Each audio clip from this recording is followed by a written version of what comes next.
Call this meeting to order, determine there's a quorum present. Commissioner Wardlaw, Commissioner Nettleton, Commissioner Flores, and myself, we have a quorum. Commissioner Nettleton, if you'll lead us in the Pledge of Allegiance, please. Stop, please, Ryan. I pledge allegiance to the flag of the United States of America and to the republic for which it stands, one nation, under God, indivisible, with liberty and justice for all.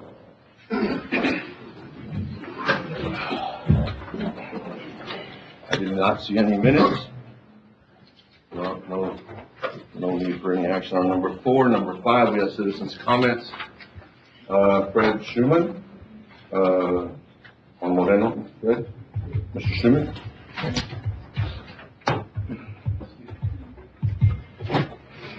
Good morning, Judge. Good morning. Commissioners. I'm here to support the Moreno estate for all the people who's trying to get water and whatever it takes to live out there. I moved out there in 1984, and I bought the first place on that road.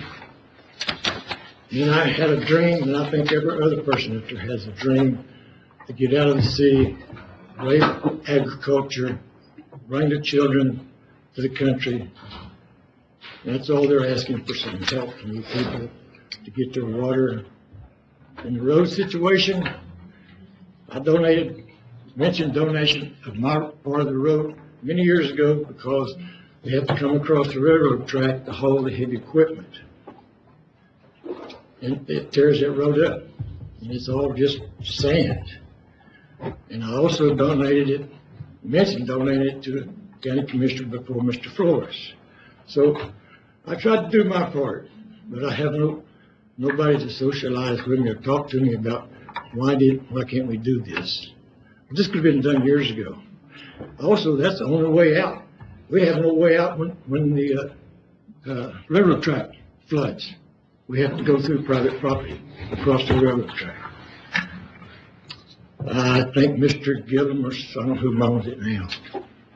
But that's a pain.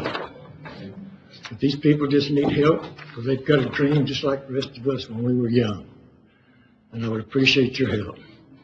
Thank you for your time. Thank you, sir. We had one more individual that did a citizen's comment. I'd asked Jackie to go ahead and wait, and we've got one more. Come on. We've got Ms. Ortiz. Yes. Good morning, Judge Owens and Commissioners. My name is Marianne Ortiz. I live in Vega Verde, and I'm a leader of the Border of Organization. We are here to support Moreno Valley.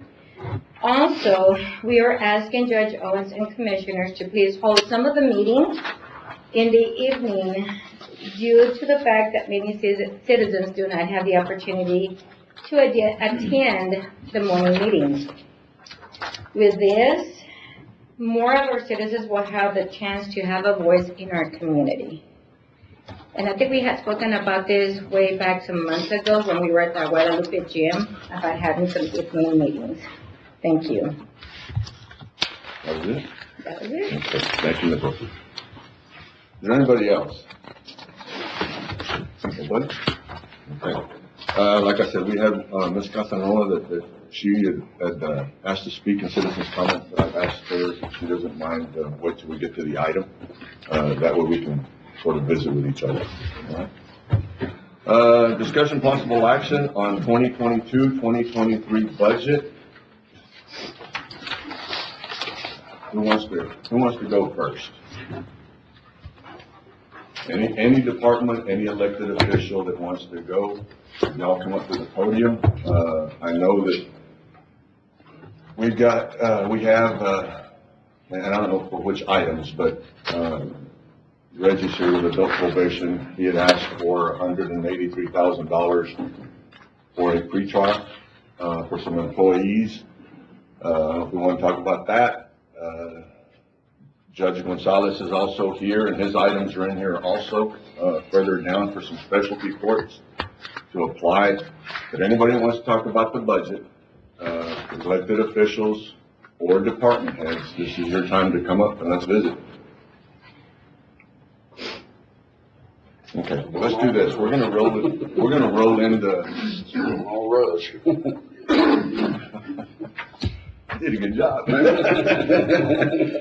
Let's go, we're gonna keep on item 6, and then it relates, we're gonna get into 2 other items, item 27 and 29, 27, 28, 29, and we'll go through one at a time, because this is part of, the budget and applying for funds, next year within, next fiscal year's budget. So we're gonna go also to item 27, discussion possible action to authorize Valverde County Court at Law to establish the Valverde County Court at Law Mental Health Juvenile Specialty Court pursuant to Texas Government Code 124.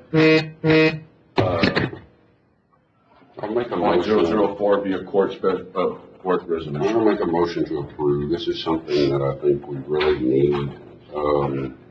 With all the issues going on in schools and the mental health issues around, I think this is an opportunity to try to get ahead of some of these issues.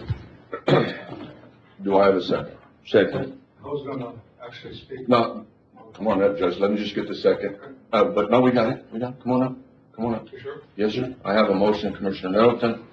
Second, Commissioner Flores. You all ready? Mhm.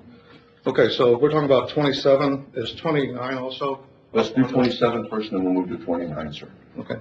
The only issue I have with any of these is the fact that I'm not sure you all really know the terms and conditions that Valverde County is going to be bound to abide by with regards to these grant monies. None of the details have been shared with me.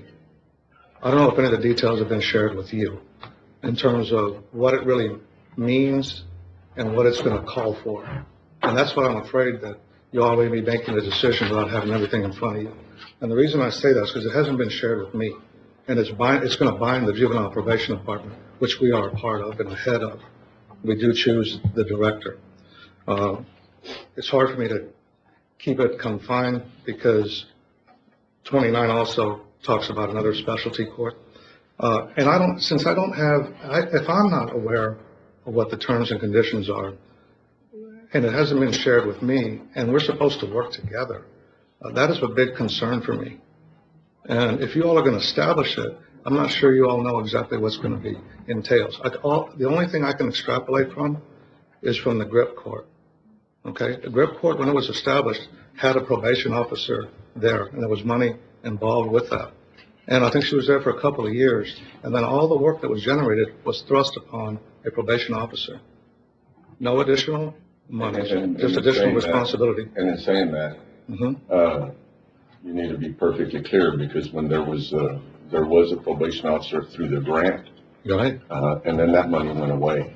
And then the county, through our adult probation, had to take on that work, with no funds. Correct. And I'm not trying to just, we need to. No, I appreciate any input that you have, because I'm here to fight for the worker. Because I know who's going to end up doing the work. Well, and Judge, I will tell you that in visiting, in order to be able to talk about it, we had to have a motion, had to have a second. Okay. So now we're going to talk. That's fine. Judge, may I say something? I'd like to rescind my motion, my second. I mean, Let's do this. Just keep it. Okay. And let's talk about it. This court, just like everybody else in this room, would love to be able to do more for our youth, just like for our adults. And on item 20, when it relates to mental health, we know that there's an issue. This court sent a letter to our congressman, to Tony Gonzalez, asking him to support a facility, just like 32 other counties did, a mental health facility in Uvalde. Out of a $25 million that we got, that we were asking for, that they earmarked, they were really excited. He was really excited, that being Tony Gonzalez, that he was able to get us $2 million, which to me is just, when you have 32 counties in our region, and this was the information that I received yesterday. I thought it was 28, but there was 32 according to the director for mental health that was here yesterday to visit with us. So we all know that it's needed. Something other than what we're doing needs to be done, because what we're doing is just not acceptable. But in visiting yesterday with Hill Country, even, and Judge Gonzalez, you can stop me at some point if I'm wrong. We created specialty court, and the only reason that we created specialty court is in order to receive extra funds for these individuals through the state of Texas, is what the conversation we had yesterday, Judge. And which is, I think, is completely asinine, that I have to go create a special court to go get funds that are already there to provide these individuals with care. It just, to me, does not make sense. Part of the thing that I was concerned about is we're just going to say regular court, which everything always goes to, so I can understand it. And then we have the specialty court. It isn't like we're creating more work for the court, but we will create more work for other departments, right? Because the court is going to hear whether it's on mental health, whether you're an adult, a juvenile, that court's going to hear it. They're just not going to be in there if they qualify to go to the specialty court. They'll go to the other court. But there will be more work that comes with that. I will tell you that yesterday in visiting with Hill Country, their deal was, we don't have the facilities. Even if you had if you received extra funds, we don't have the facility or the place to put them. So, unless you're willing to take care of the bed first, because they get paid through state grants and everything Hill Country does. If they had the facility, they would take them. And I think, we've sent people to Vernon, right, Sheriff? We've sent people to Vernon, and anytime something comes up, we're looking for beds. So, if this would solve all that, then I think it's a good idea. I just don't think that we're putting another layer on something that I can't. We're still not going to be able to move these people somewhere to go get help. We're not. Sir? Go ahead. No, go ahead. You're still going to have the same problem. The individual's going to be in a court, whether he goes to a specialty court or a regular court. He's still got the same problem. We continue to cut mental funding nationwide, statewide. The state of Texas is ranked almost dead last in mental health funding. This is something that's kind of passionate to me. We have a lot of mental health issues.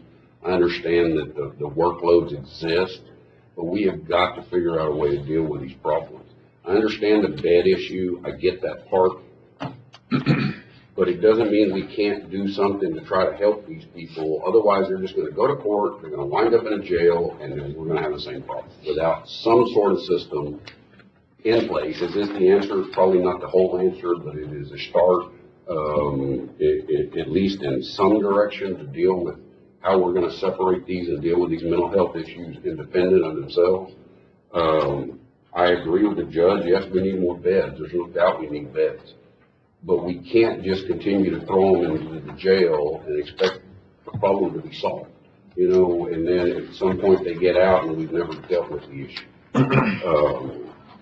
So I agree that this isn't the total solution, and I agree there's a lot more research to do to start down this road. But we've got to do something. We can't continue to blame mental health for everything that's going on and wrong in the world and then not do something to try to start working on solving the problem. We all know there's a problem when it comes to mental health. And we do nothing about it. And we don't continue to address it and figure out a way to come up with some sort of solutions to deal with these people that need help. I mean, there's tons and tons of them that need help, and if we had a system in place that allowed that to happen, at least it's something, in my opinion. This isn't the solution, but it is something. It's the implementation that I have an issue with. It's the problem with the implementation. But it's the tasking of the probation officers to do more. It's the use of their resources. It's putting more of a burden on that entity without knowing the exact terms that you all are going to be binding yourselves to when you get that particular grant. That is my concern, because if I don't know what the terms are, I don't know if you all know what the terms are. I don't want you voting on something blind. And I'm all for progress. And I'm in principle, I do agree with what you all are saying. But it's the details that I don't think you all really know what is going to be funded. And I don't think it includes a probation officer to address the additional workload. I would ask you have you had a chance to tour the Hill Country lately? I sit on the report. There's a lot of dedicated people over there, and if you ever had the opportunity to go, they will tour you through there. And I just happened to be there last with them week. yesterday. You know, they, again, it's mental health, that's what they deal with. Mhm. The conversation that I had with them yesterday was that this court, just because it's set up, still is not going to provide any more help because there's no place to put it. And the conversation that I had with him yesterday was, he says, that when these individuals go through the regular court, if they need to be referred to us, they don't need a specialty court to be referred to us.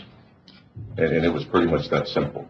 Mhm. So, you know, if I thought that the money that the state would give us would help, because now we'd be able to pay for a bed that is available. The problem is that we're going to set up a court. We're going to be able to use state money for a bed that is not there. And that was my only concern. What was, you know, because through regular court, I don't know the proper terms for it, but through a regular court, if these individuals, whether it be an adult or a juvenile, if they needed help, the court can still ask and sign an order to get them help. I mean, I'm right. As a matter of fact, yes, I was with them last week. We had a mental health the hearing. JPs, are JPs write orders too? All of y'all, I mean, the district judges, the county court of law judge writes orders if they need help. The problem, you know, So what's the is extra the workload? On the probation department? If the system's the same in regular court versus this court, what's the extra workload for the? Well, I can only extrapolate from the grip court. Now, I have the probation officer here this morning in anticipation that you all might want to ask him. When I talk to Luis, and if you want to talk to Luis directly, there's more reporting, at least twice a month they have to report. They have classes that they have to deal with. They have devices they have to monitor. It's basically it's literally a pretrial system, which is what we're going to be asking for, because So we're actually monitoring people with mental health issues versus not monitoring people with mental health issues. we have Hill Country set up where if I direct an order for them to assist us in monitoring, they will do it. And that's also through the state mental health authority, which is what I was working on last week with a person that had been in there for 27 months. And we're going to have him now supervised by local in conjunction with state. and I'm going to go ahead and probably just make both judges mad. I'm already working on Judge Gonzalez without wanting to, but I don't think, and then, you know, this is where I'm probably going to make you mad. That's okay. I don't know if, and you were getting to the point, how does it create more work? Right now, because and that's what I was trying to get him to explain yesterday, is if you're already going through the regular court and you're already doing whatever you need to go do, whether it be monitor them, get them to help or whatever, just because now you get into a specialty court, I don't think it's going to create more work. My thing is that why do I need a specialty court when you couldn't do it in regular court? No, I understand that. And that was my only thing. I don't, I don't see it generating any more work than, I don't know about the work part. My issue is that we're going to do an order, send it to somebody else and hope the hell they do something instead of, having something here locally that we can control and keep an eye on. and that's just it. And that's my bigger concern, because we know the mental health system on the state level is a complete and utter train wreck. It's not funded, it doesn't function.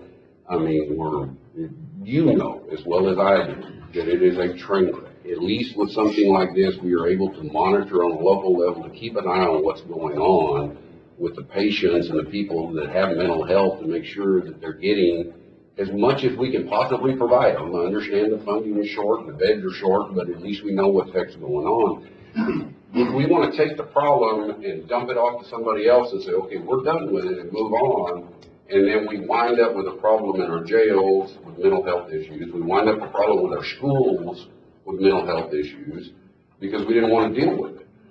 We want to dump it on somebody else and hope to God they deal with it, because we're not monitoring it. Once you've done the order and sent it to them, we have no idea what the hell's going on after that. Whether they're getting help, they're not getting help, we don't have a clue what's going on.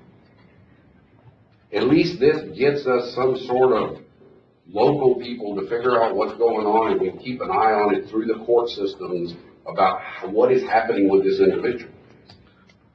My concern is that the probation department doesn't even know what they're going to be asked to do either. I don't think everybody knows exactly what there is. We have to start something. If we want to have a longer discussion about the grant, that's perfectly fine. We want to look at how much it's going to fund, if it's going to fund additional people.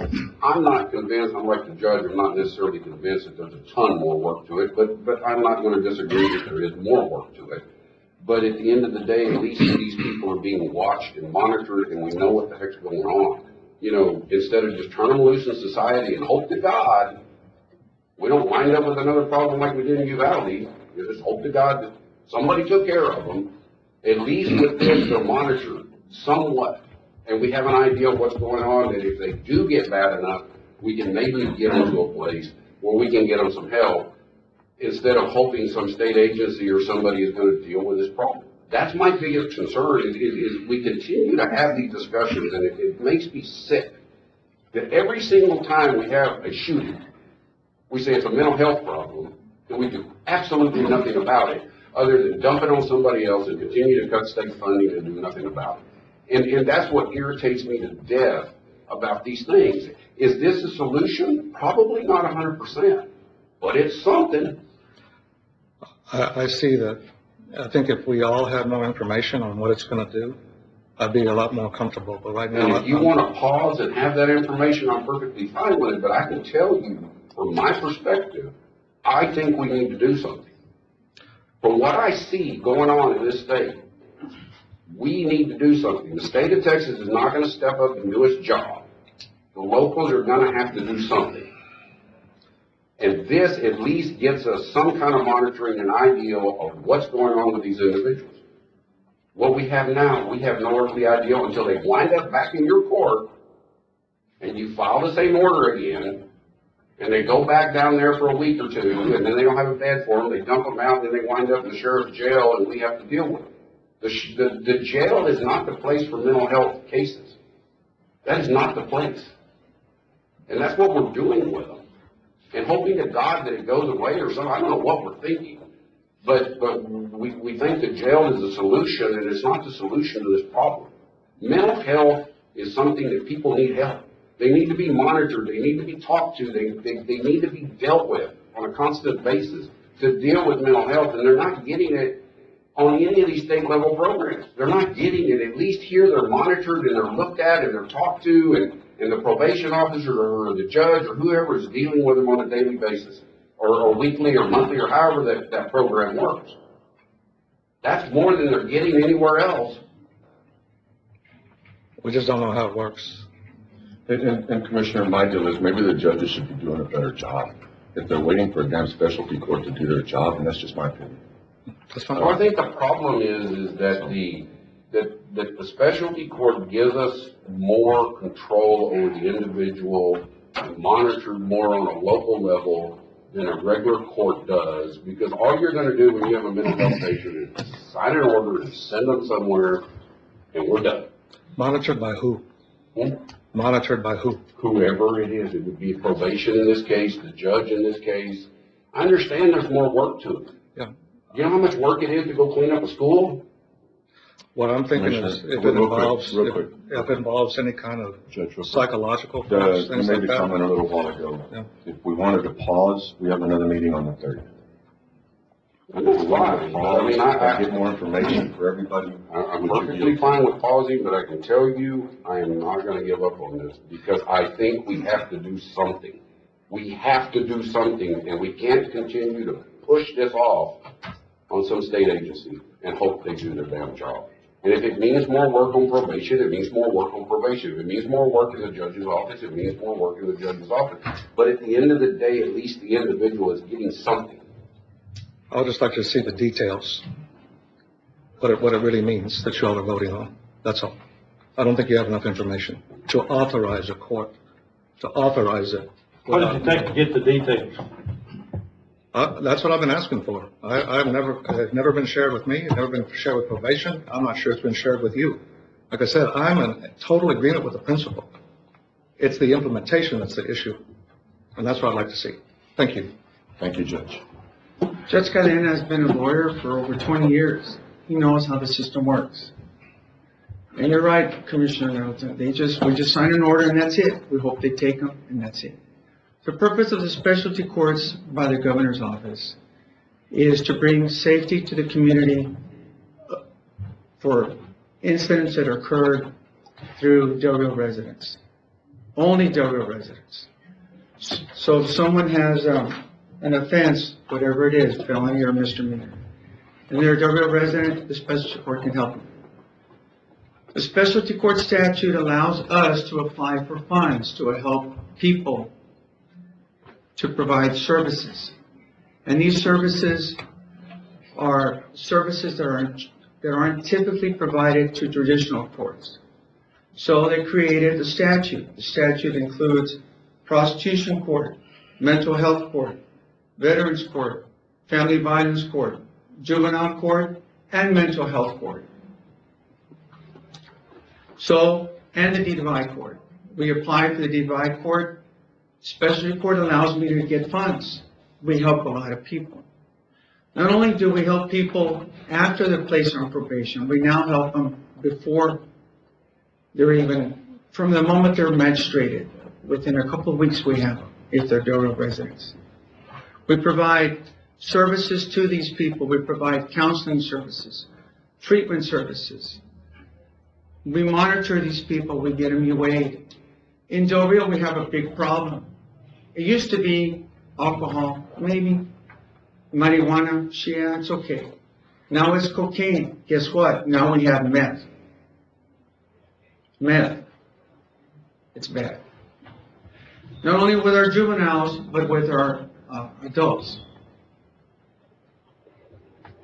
And I heard what Judge Owen said, and I understand his concerns. We just don't sign an order and just hope that they take them to Kerrville and forget about it. We have to monitor these people. I'll give an example. I received a call from the sheriff, I'd say a couple of weeks ago. He says, "Hey, what's going on here?" It was a Monday. I said, well, Sheriff, I magistrated this person the week before on Wednesday or Thursday. It's a felony. I magistrated for Judge Vaz all week. This person says, I asked him, I says, do you understand what you're doing, what I read to you? Do you understand your rights? Yes, but I got a problem. I'm schizophrenic. So I said, okay, pause. I got on the phone, called MHDD. I was zooming the magistration out of my office, out of chambers. I got MHDD on the phone, and I said, ma'am, I want you to listen to what this gentleman's going to say. I put her on speaker. And the individual said, I'm schizophrenic.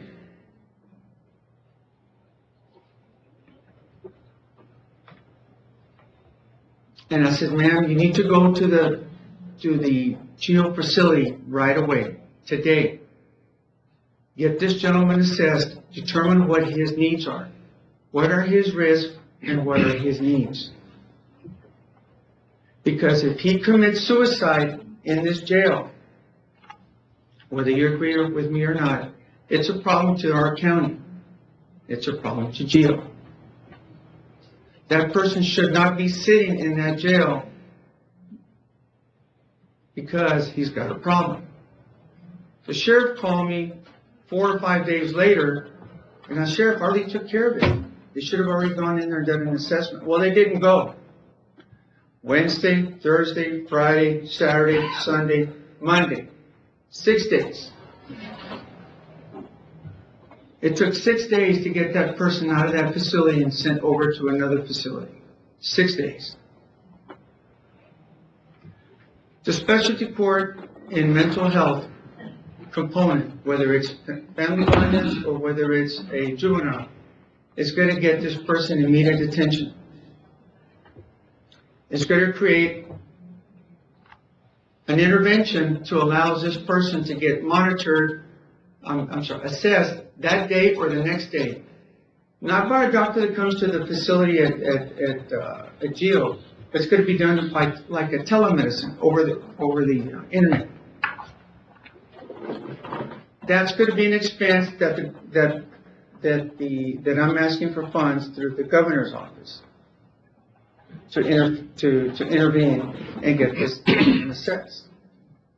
We can't have these people sitting in our jail with mental issues. They need to be addressed, not by me as a judge, but by professionals to tell us what this person needs to have done. He or she is off their meds, hasn't gone back for years to go get their meds updated. They've got a problem. So we deal with that all the time. And all the specialty court does is allow us to ask for Judge, funds. could you give us a list of the funds that you would be able to? I have to create a plan. Okay. And it pretty much, And I guess, Judge, I think that's what we're missing right now, is if you could get us a list of what that you would be able to provide different than what you'd be able to provide today. Because if you're telling me, and it's just my opinion, if you're telling me that individual could not get help because of the system that we have today in place, but you're telling me that because if we had a specialty court, then you could set aside, there's funds set aside that you can pay somebody else to come.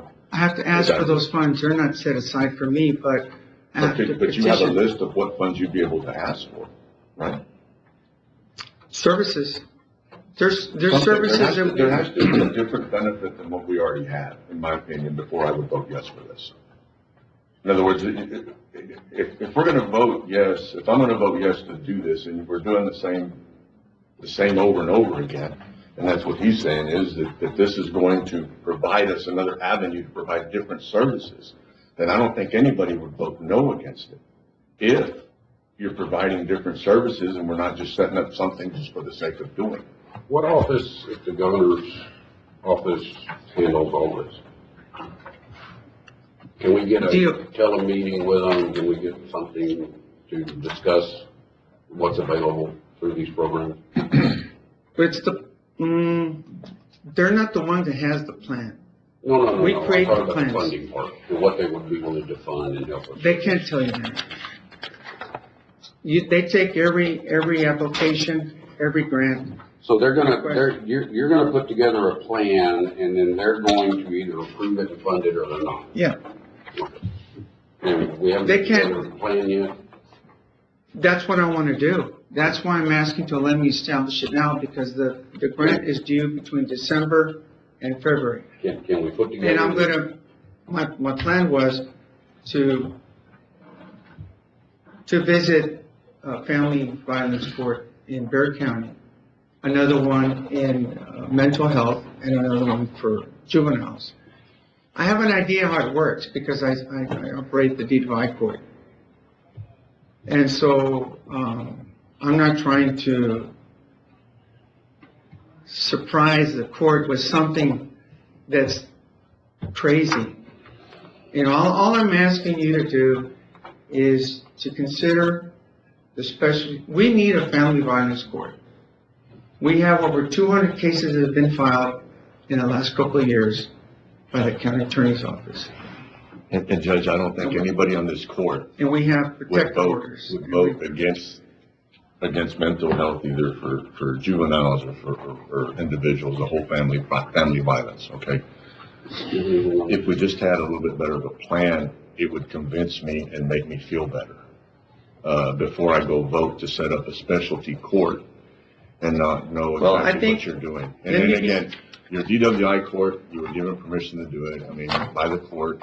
Again, we're not trying to hold you, I personally can't speak for the rest of them, but nobody here is trying to hold you back, all right? We all believe that there's a need, but you Look, just said right now you do. let You're me gonna tell you do a straight plan. up, let me tell you straight up.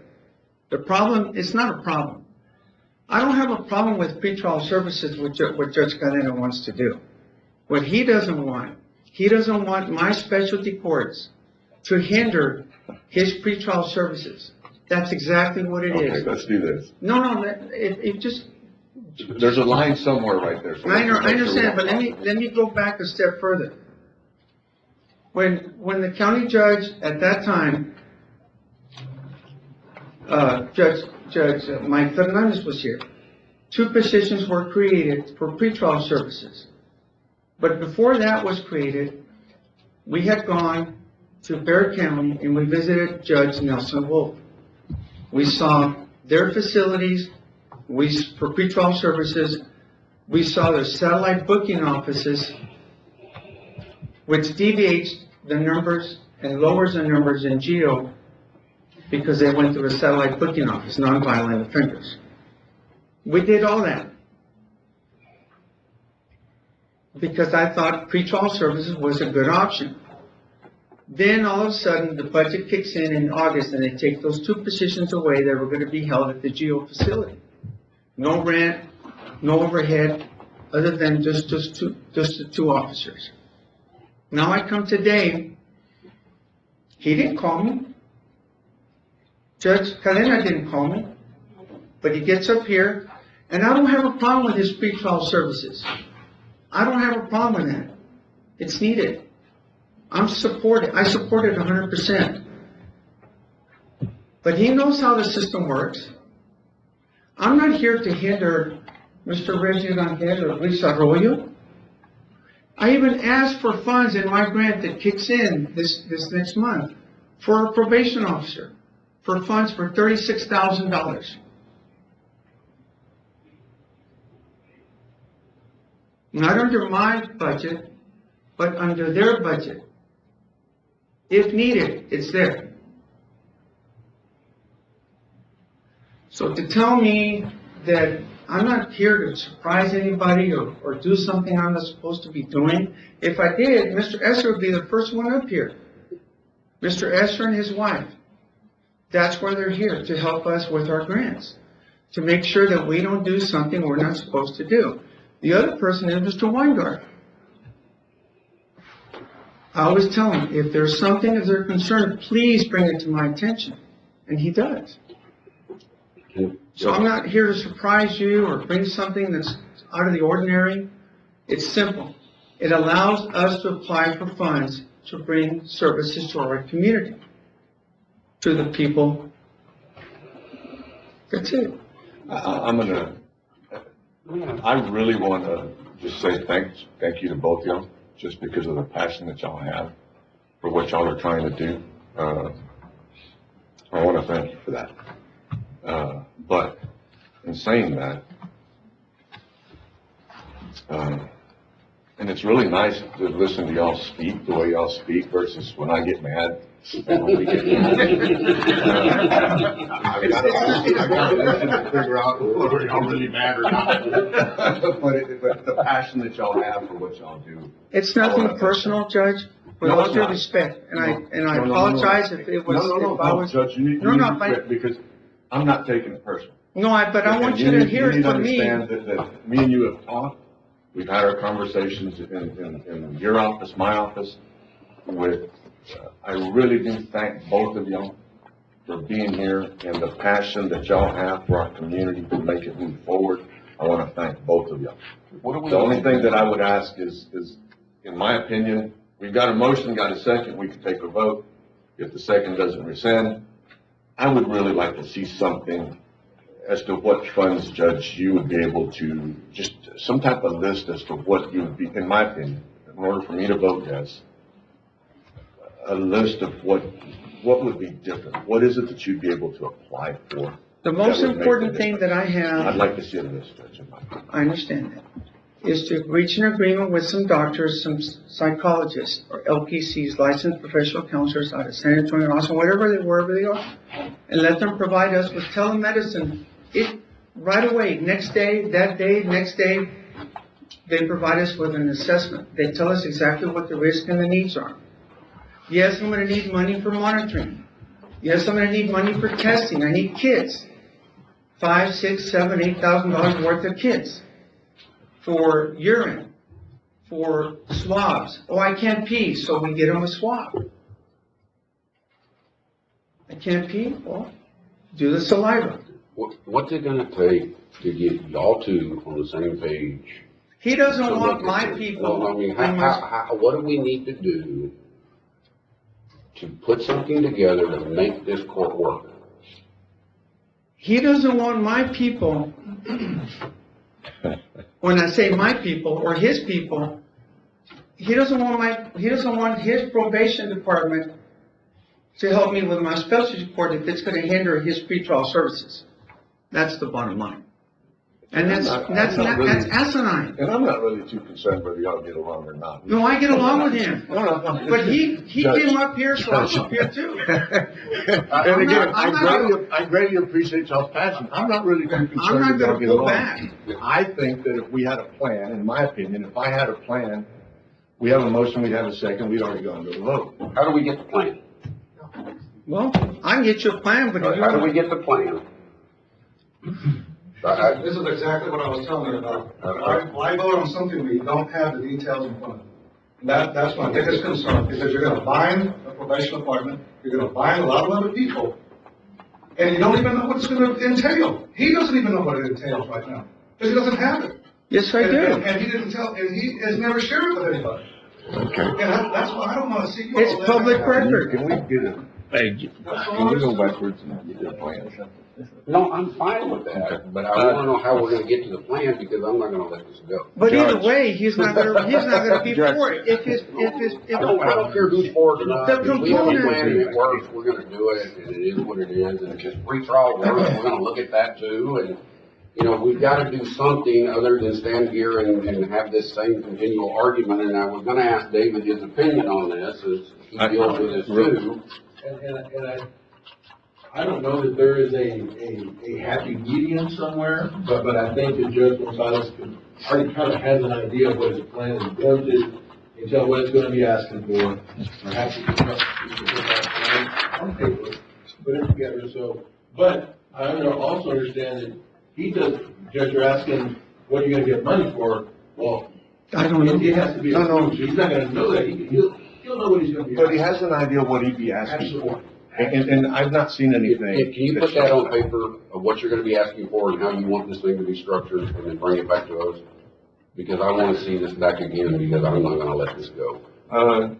Second rescinded, motion. I'm gonna rescind my motion and table this, make a motion to table this item until, how long do you need? Second. How long do you need? I can come next week. 2 weeks. 2 weeks. All right, that this item be put back on the agenda in 2 weeks for discussion with a written plan. And I would hope that you two judges could get in a room and work that out with probation, but if you can't, so be it. This is about the community, and this is about the people that need help. I really don't care about the egos. We've got to do something, and I am sick and tired of what's going on in the state with all of these shootings and all these issues, so we got to do something.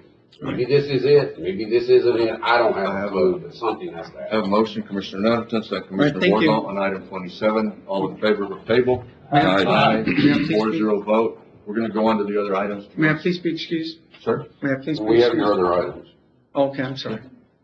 Item 28, discussion of possible action to authorize Already County Court at Law to apply for and receive state grant monies relating to Valverde County Court at Law, Mental Health Juvenile Specialty Court pursuant to Texas Government I'm gonna Code. make a motion to table this until we get the plan. I have a motion, Commissioner Nettleton. Second, Commissioner Wardlaw. All those in favor? Aye. Anybody against? Motion carries 4-0. And the next one, if you want to speak, Judge. Item 29, discussion possible action to authorize the Valverde County Court of Law to establish Valverde County Court of Law Mental Health Family Violence Specialty Court pursuant to Texas Government Code 124.004 via court resolution, Valverde County Court Resolution. Let me get a motion in a second, and you can speak. Well, not table, never mind. Go ahead and talk. Do you have anything to If you want say? me to come back in 2 weeks, I'll come back in 2 weeks. Come back, put a plan together on these three items, come back before the court. Four. Four, I'm sorry. Yeah. Four items. Do I have a motion to table? Motion to table. Second. Have a motion, Commissioner Nettleton, second Commissioner Flores to table. All those in favor? Aye. Anybody against? Motion carries 4-0. One more item. Item 30, discussion possible action to authorize Valverde County Court at Law to apply for and receive state grant money relating to Valverde County Court at I'll make a Law. motion to table this item until the next meeting. Second. Have a motion, Commissioner Nettleton, second Commissioner Flores. All those in favor? Aye. Anybody against? And I would ask y'all Motion carries to, 4-0. even with the attorneys and probation, to get together and come up with something to see how we make this thing work. Because I think we need to do something, so I'm asking y'all, put your feelings aside, get in a room and figure this out. It's fine. All I want to say is thank y'all, both of y'all. It is really refreshing to see, individuals with as much passion to help our community as both of y'all have. I want to thank y'all. Are we gonna talk about pretrial services? We can go back to budget. Yeah. Whenever you're ready. No, yeah. And I'll wait. Oh, no. We took care of that. Part of that was also item number 6, discussion possible action on the 2023 budget. Adult probation turned in a sheet in their stuff, and it was for, I think, $183,000 for pretrial services. Their current budget right now for adult probation is $60,000. Yes, sir. They have 12 employees, that they have in their adult probation. Yes, sir. And we pay $60,000 plus the facilities. You back there, talk to them. You'll be right here. Matt, what page is their budget on? Their budget, it's on the big paper, the one that has everything on it, it's just a straight $60,000. It's not broke out. No, it's just a straight $60,000, and there'll be the one on there that has just all the way up and down, keep going. Down. And then I'll say adult. Here's the $60,000. No, that's revenue. We get May I approach?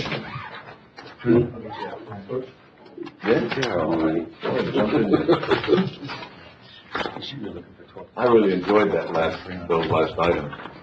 It's like they get mad, but don't really get mad.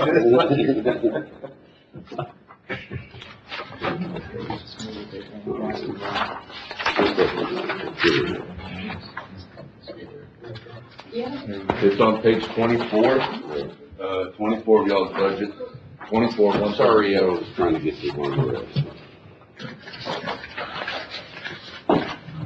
Oh, you're good,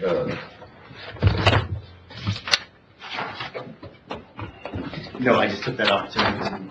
yeah, this is something that you can use it. There was a letter in y'all's packet, correct me if I'm wrong, it is like $183,000 for pretrial services. Yes, sir. In the budget, when we received their request for budget, the adult and juvenile, it's a page that basically says they're requesting the same $60,000 or the $300,000 or whatever. In this case, it's $60,000.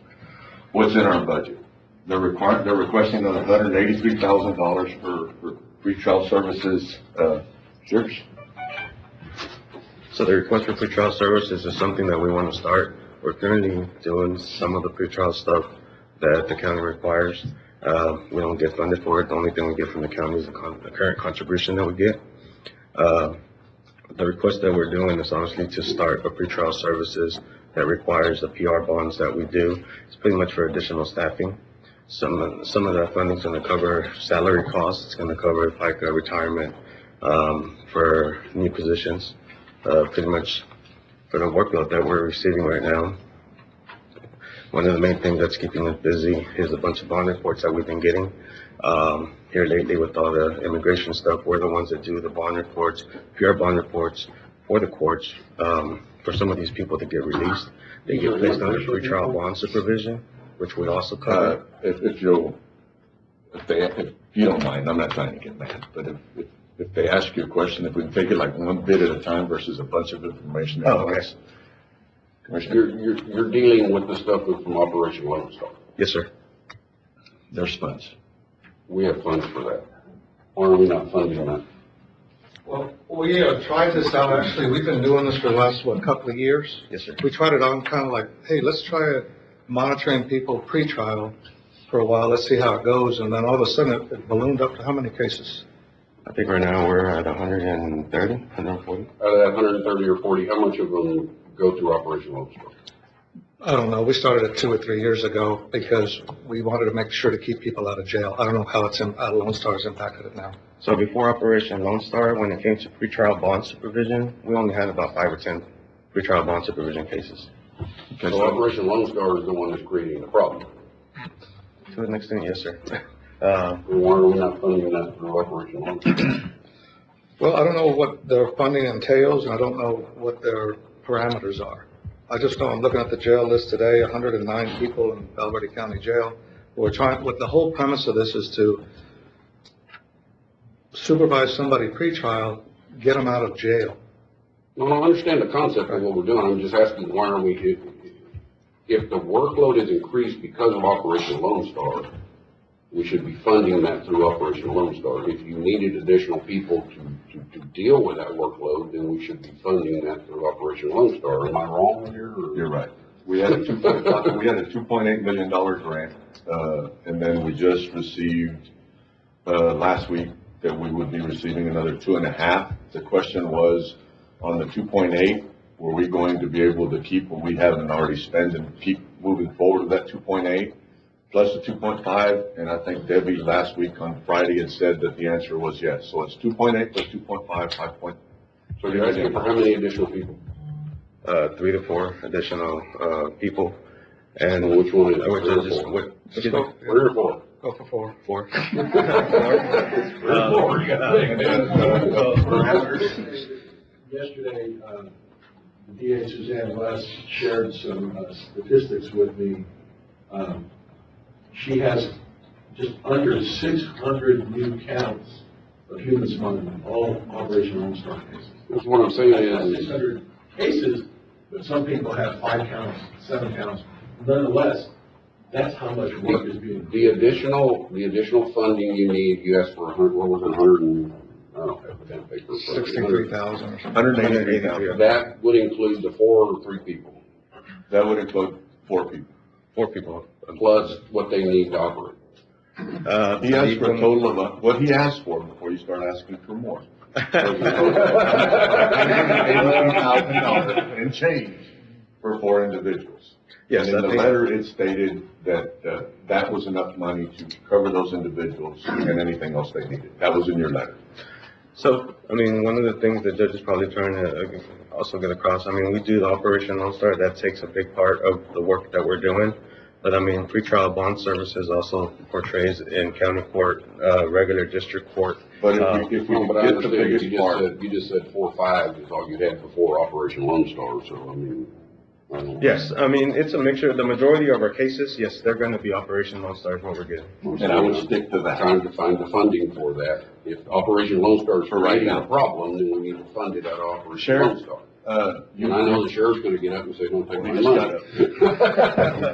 Here's my thing, I don't want to bind you all to something where it's not going to be just Operation Lone Star. It's more Understand that, but if we encompassing. could help fund our program with the ones that are actually Operation Lone Star, you have a better chance of getting it.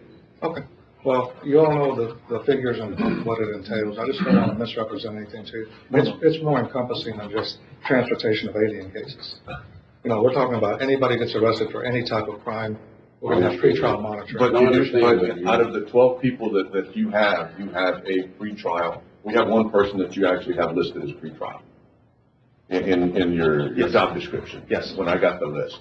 So if we could set aside some funds, and this, I guess, is what you're getting, Yeah, out of what I'm trying to Operation get to. Lone Star, to help you with the ones that are actually in Operation Lone Star, it would help y'all now. That's fine. We'll take whatever we can get. We're looking at it more like a federal model too. We're gonna, And at some point, Judge, I can tell you, in just my opinion, next year when we go through the budget, sort of getting ahead of myself. But we have some other pennies to work with okay, to where we wouldn't be shooting ourselves in the foot. We have a couple of commissioners that I think are a little bit more excited about this budget than they have been because the difference between our revenue and our expenses has shrunk a bunch.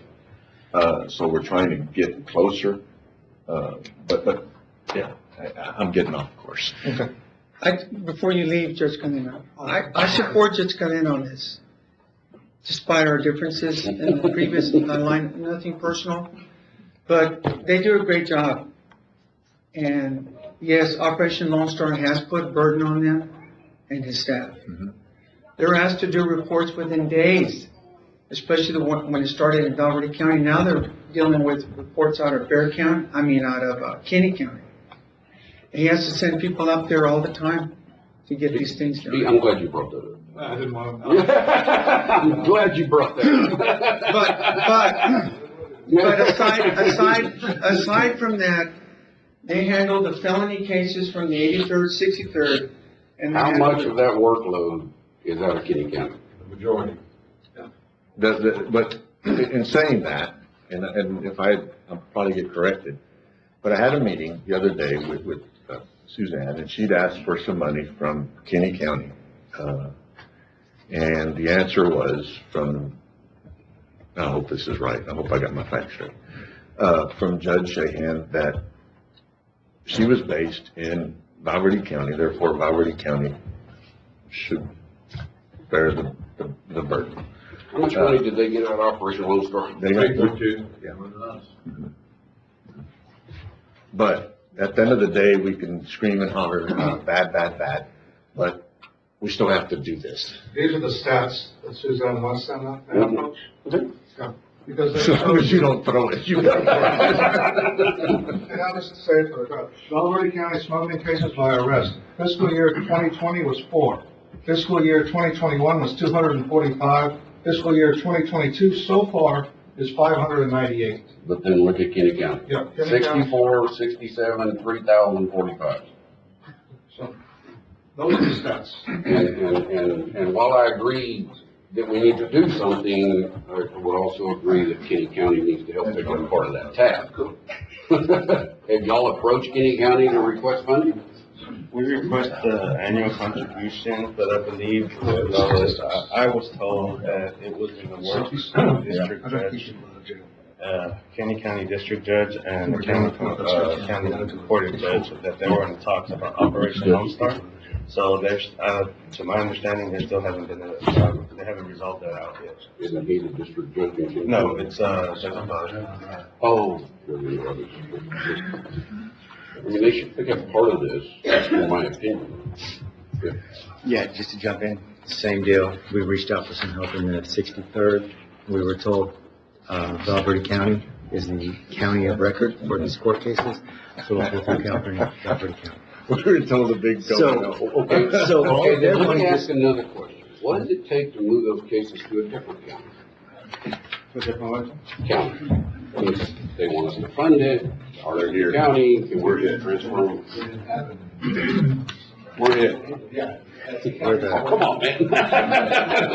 We can't send them to Maverick or something? No, we're it. I mean, we're it. we're in. So We're it. ostensibly, your OLS will go to the court system, and theirs will go to enforcement.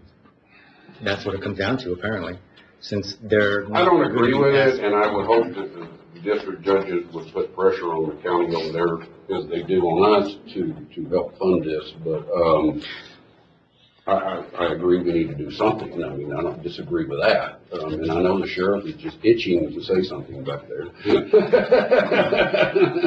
So I'm just glad that was brought up, because that was gonna be, I think that we ought to tend to the cases that pertains strictly to Val Verde County, to fund those through Operation Lone Star, and the cases that occur in their jurisdiction, which is Kenny County. They got the same award through Operation Lone Star, so that ought to be funded through. And more, Through there. and more than we got. Yes, sir. They got more than we got. I just don't know how you're gonna break out the cases, and I don't know how we're gonna force Kenny County. The cases are broke out. Are they? The cases are broken up. By county? Kenny County cases. So if you're going to dedicate pretrial services officers, for Val Verde County, that's pretty easy for Mr. Vice So I- to accomplish. They'll just focus on Val Verde County residents. So David, what we could do is set aside some funds out of the it ain't 5.3. We have 5.3 million total. We've already spent 1 point some odd million dollars. So we could set aside funds for the pretrial services for individuals that are in Operation Lone Star in Val Verde County. Yes, sir. And that would be a start. It ain't gonna get you exactly where you want, but it would be a start. And we could set those funds aside. So you're asking for, what he was asking? He was asking for 183 and change. No, but how many uniforms? Four. So we did 2, Start. and then y'all go argue with Kenny County?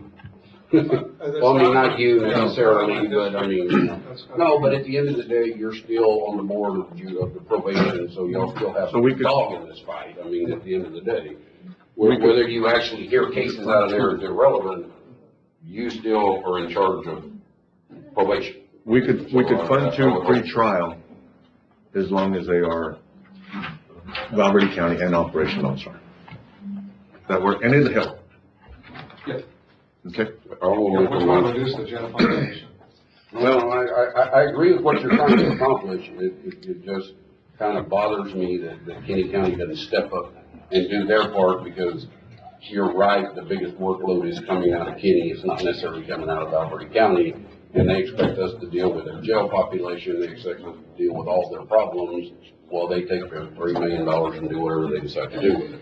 Our focus is gonna be our jail. I It's gonna understand. be our jail, not what they. Yeah, and Are we the still problem taking with that is, prisoners from Kenny County? yes, yes, and that's what I was fixing to say. The problem Their problem is, is still our problem. They pay for that, huh? no. No, They're not paying. no, they're processed here and they're moved out of here. So, They're not staying in. so at the end of the day, I think we got some leverage, because I can put a stop to that, not accept those inmates till they get on board. Sure. There you go about that. Sir? We can talk about that. Okay. I will make a motion to set aside for 2 employees that offer, the Operation Lone Star money for probation for pretrial. Second. Val Verde County. I'm motion, Commissioner. It's because I wanted it to be more comprehensive. I mean, I'm talking about not just smuggling cases. We're dealing with all of the type of felony cases, any misdemeanor cases. I don't want to fill up the jail. That's the thing. So it needs to be more than just Operation Lone Star money dedicated. Is it The gonna, Operation Lone Star grant has to be dedicated to just Operation Lone Star cases. Well- I think that's the point of the motion. well, But if I give you 2 additional to deal with that problem, then it's gonna free up the guys that you have to deal with the problems on the other cases. so we're gonna get It's- 2 it- probation officers or 4? You're gonna get 2, 2. and then y'all need to go argue with Kenny County and get the other 2. How is that gonna help us on something that's outside a smuggling case? It's not. Other than what he just said is because you have people that are working on the smuggling cases and everything else, you won't have to have your regular people doing that anymore. You'll be able to have the 2 pretrials helping with that. Or am I missing something here? Yeah, because if you look at the jail list, I don't think we have a lot of smuggling people in jail. It's a lot of other people in jail. Sheriff? They're not. See, our jail is not full of smuggling cases. Those are apprehensions. But what I'm talking about is to cover the people that are charged with other crimes as well. That's why I would have at least asked for 1 other probation officer to help us on our jail. That Operation Lone Star ain't gonna help our jail. It's not gonna help us. It's not gonna help the jail, but it's gonna help them, is it not? It's gonna give them additional resources to deal with problems. So the majority, a lot of our stuff with Operation Lone Star, like we mentioned, comes with Kenny County. We don't get funding from Kenny County. We don't even get funding from the state when it comes to pretrial bond services. Everything we've been doing is just with the resources that. Understand, but if I give you 2 employees to deal with that problem, is that not gonna free you up to deal with your other stuff? I don't have the numbers, as to how much of Valle Verde County actually deals with Operation Lone Star from the workload that we do right now. Because that's something I can show to you. Like Judge Cadena was mentioning, pretrial bond services is a lot more than just Operation Lone Star with what we're currently doing. Reggie, how many pretrial services officers do you have dedicated to pretrial? None? I have a pretrial diversion officer, and she is the one that handles Yeah, but that's pretrial bond. something, that's something very different than what we're talking about. So you really don't have anybody, your folks are doubling up. The pretrial services that they're offering now, Commissioner, is handled by regular probation officers. So what we're talking about is creating a pretrial services department underneath the probation department. So the conversation is a whole new department. Not yet. Not yet. We want them still under the probation department because they have the resources. We're not asking you for paper, we're not asking you for ink, we're just asking for people to help do the job. They're wanting, and we took off, we got sidelined because the actual paper, the request was for 4 individuals, $183,000. Didn't say Operation Lone Star, didn't say anything. They brought up, well, we're doing a lot of Operation Lone Star, and then we took off and said, well, we'll give you 2 under Operation Lone Star. But what they're really wanting is pretrial. We don't want More individuals. We don't want to be limited. You need 4 people to do the work outside of Operation Lone Star. So we're asking for the pretrial services, if we get the funding. What do the numbers look like on those people? How many people are we talking about they're gonna have to deal with in pretrial services? How many are we dealing with Pretrial now? services, I'll get it out in a minute. Yeah. Try saying it. Fast, more time, yeah. Pretrial supervision now. Under pretrial supervision, we currently have, like I mentioned before, about 130, give or take. Does that include any of the? Now, but the problem is right now, like Mr. Martinez mentioned, I don't have the staff for it, so they're kind of mixed. So I would have to actually go and get numbers to what you're asking for. I'm curious, if you take the Operation Lone Star part out of the pretrial and deal with just the ones that we're talking about here, what does that number look like? And that's where I would probably have to go. I mean, I probably can give you a ballpark figure, but. Give me a ballpark and then give me the actual number. I can give you an actual number. I have to go back No, and no, get no, that give me a number. ballpark today and then send me an actual number. Ballpark probably about 40. 40. Yes, sir. So we need 40, 4 50 people or to so. handle some, so you're gonna have one But- person for every 10 people. On top of the pretrial, it's not just solely based on supervision. There's more that comes than just on supervision. There's the bond reports that we do. Well, I Magistrate calls understand, us, but what I'm saying is that you need one person for every 10 people. No. We need these people that we're asking for are gonna do more than just supervision. Well, I understand they're We gonna currently do do. more, but Probation officers don't just do the supervision part, we currently do a lot more. We go to court, we do bond reports, we do a lot more than just, I understand, but you're doing that anyway. currently, yes. Okay. So if you have an average of 40 people that you deal with outside of Operation Lone Star, and we hire you 4 people to do that, it's one person for every 10 people that go through that program. Just say it, numbers don't work. Huh? You ain't gonna put one person for every 10 people. 40 outside. Yes, I know you get that. Not gonna happen. No, I'm trying to get to the number, I mean, because originally I was trying to give you some money to deal with the Operation Lone Star part independent, and then look at this on a different basis of what do you actually need if you take this piece out? What do you actually need for pretrial for just the regular criminals that we have, taking Operation Lone Star out? So do we really need to come up with $180,000 No. of general fund money? He's pointing at one person. Well, I'm saying, go ahead and do 2 Lone Star if you can, and then give us one that's general that can cover everything else. And then that makes Yeah. sense. I mean, I'm just trying to get to how we get where we're going. Is that fair enough? It just, Doesn't make sense that we're. Is that fair enough? You're getting 3 out of 4, Judge. That's pretty fair. I tell you, again, I'm here for the work. Because I know that these guys are Right. working. I know we're gonna try to make sure that that jail is not overpopulated, because if you've got, what, how many, 100 and something? Yeah, it's about 140. Can you imagine 140 times $72 a day? Well, it would be 140, because it goes to 110, it'd only be 30 and $72. Come on, Judge. But you got I get what 109 you're saying. and now you're paying. That's what I I'm know, talking you're gonna show us more statistics. about. You know, if we can get 3, we'll get started, and Let we'll me, report back out. let me amend my motion to do 2 to deal with Operation Lone Star and 1 that would come out of the general fund. Fantastic. Second it, Judge. Okay, so we're gonna do 2 out of Take a long time to operation. get to that. You get that, Matt? We got it. Okay. 1, we're gonna add to our budget. Do we have to, leave in the house somewhere? No. Go, I tell you what. The next thing is we're gonna. I tell you what, talk to Kenny County and the DA, they have a lot of money, see if they'll get you a bill. I know what we're gonna do now. I already got the next one. Judge, Okay, you thank ended very up much. with 3 more than I thought you were gonna end up. It's a good day, I'm gonna leave on that It's a note. good day, it really is. Thank you very much. I have a motion, Commissioner Nettleton, second Commissioner Flores, all those in favor? Anybody against, motion carries 4-0. And you're gonna do me a favor and get together and y'all figure out something on this other thing, cause I ain't gonna let it go. It's not ego, it's just plan. I'm just telling I'm you, a I don't plan. care what it is, Yeah, it's I not want ego. a plan because I'm not gonna let it go. I'm not about ego, it's about, give me the plan, I'm not gonna take. Again, I really enjoyed y'all showing up, because when y'all get mad, really can't tell, but I know y'all are. We're not, Again, You y'all's don't passionate. have that problem. No, none of us do, but we do videos. I'm glad you like the show. That's what thank you. Yeah. Appreciate it. Thank you. Oh, no. But we got more budgets. We have more budget, and we can come back to it.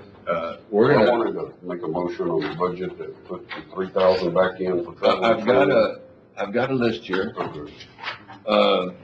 Let's do this. On the budget, Matt, y'all can go back on video. Who else is here? We got Mary and Rosa. On the budget, on Commissioner's office, I don't know why, but I took out, $3,000 for the Commissioner's office. I'm on, if we can put that back into travel and training. I need a motion on that. Motion, approved. Second, have a motion, Commissioner Nettleton, second Commissioner Flores, all those in favor? Aye. Anybody against, motion carries 4-0. That makes it a total of how much? No, No, it's it's $3,000 $3,000 total for travel and training, because I Xed it out, I don't know why. Library, the part-timers, they're at $8, I'd like to move them to $10. It doesn't affect the line all the way to the right-hand side of the 30,000. They'll still have to work within the 30,000, but it gives them an opportunity to get the part-timers at $10 an hour versus $8 an hour. Motion to approve. Second. Motion, Commissioner Nettleton, second Commissioner Flores, all those in favor? Aye. Motion carries, 4-0. Fire Department, we have individuals that we hire as part-time. That line item had been funded with savings that we had from the individuals that were full-timers that we had not filled. Now all those positions are filled, and we need a line item there in order to be able to pay for the part-timers. How much? 44,000. Motion to approve. And the part-timers are paid at It's in the budget. same rate? Okay, Same rate, they paid us the same rate, we just didn't have a line item just so we cleaned it up. okay. A motion to pay them, Second. by Commissioner Nettleton, second Commissioner Flores, all those in favor? Aye. Aye. Motion carries 4-0. And, we are waiting, Melissa, are you here? Yeah. Your position we put in there at a dollar amount, and then I think, have you already had the hearing? Yes, we will. What was the dollar, what was that set at? 29? 29,000. 38? 39. $39,039. I think it's 38 cents. So if we could move purchasing, we did, in the budget, there was a new position for purchasing, but the dollar amount, I'd put it at the lowest level, and we bumped it up, to the next level, which was a $29,039. Motion to adjust to 29. Judge, can we adjust the, other positions that are listed on the budget, as clerks, to that same amount? No, all we did was we just did the clerk. In other words, we didn't, whatever that clerk was, we did it. Well, precinct 4's got a clerk in there for 25, a new clerk. I'd like to see that one. Well, let's do this one first, and then we can go do the other one. But that's a clerk 3, Judge. That's a clerk 3. You have clerk 1s, 2s, and 3s, and 4s. And they all fall in. So that was a clerk 3. So I have a motion, Commissioner Nettleton. Second, Commissioner Flores. All those in favor? Aye. Motion carries 4-0. The other thing that I had on my deal was, well, I have 2 more. The elevator operator, Juanita, we were gonna go from 9 and change to 1050. But we are replacing the elevator. We are, but it ain't gonna happen today. Well, it's like everything else, we get quotes, and then we get more quotes. We were going to 1050 from $9 and I think 72 cents or something. right? $9.71 to $10.50 for the part-timers at the elevator. Motion to approve. Have a motion, Commissioner Nettleton, second. Commissioner Flores, all those in favor? Aye. Motion carries 4-0. The other thing, we worked on the budget for, I guess, 2.5 months. My staff did not tell me that they want new desks, so I did not put it in the budget. I would respectfully ask for $4,400 in capital outlay for staff. Motion to approve to add capital outlay of $4,400 for the county judge. Have a second. I have a motion, Commissioner Nettleton, second Commissioner Wardlaw. All those in favor? Aye. Motion carries 3-0. Commissioner Flores left the building.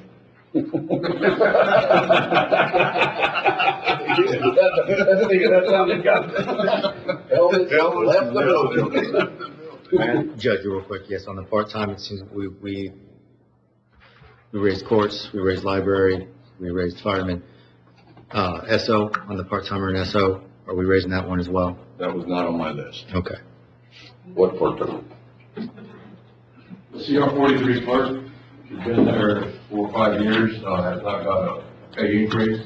What's she at right now? 25.75.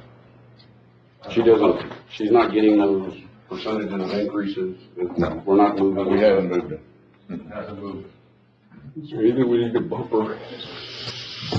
Whatever. Okay. What percentage, what are we doing on pay? We did, Well, the part-timers were not on the percentage, the No, part-timers. no, I understand. What did you do for We're everybody doing else? 3.5%. $1,450 or 3.5%, whichever's higher. So it'd be $1,450 would be the lift. Yeah. Okay. And it's 25,000, 25. Yeah, I'm gonna have to look it up, so if you'll tell me, then I'm gonna have to look it up. I don't know what they, I don't have. Okay. So you were not There you go. prepared. You should be there. On page 118, which, well, here, if you take up 3 pages in the budget, so. Especially for your 3 deputies that you have. And one telecommunication. And that's before all us. This is, Yeah. CR 43 is 26,780 is what's in the budget. That's the annual amount. Yes, that's the annual amount. Okay. And the hourly rate is? 25.75. Okay. So if we bumped it to $1,450, it would be in line with everybody else that we've already done. Yes, we Is will that go what you're asking? 4,400, and we're just going to adjust that hourly rate Yes. by Based on the 20. 1,450, depending on the hours. Okay, because those hours are. That work? Huh? Yeah, because that works. Okay, so it could be more or less than 1,040.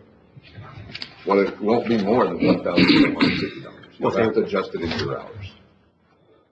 In other words, add your 1,400 to the 26 and change. How many hours divided by does she the work? hours. What's calculated in the So the budget? more hours she works, the less dollars per hour she gets.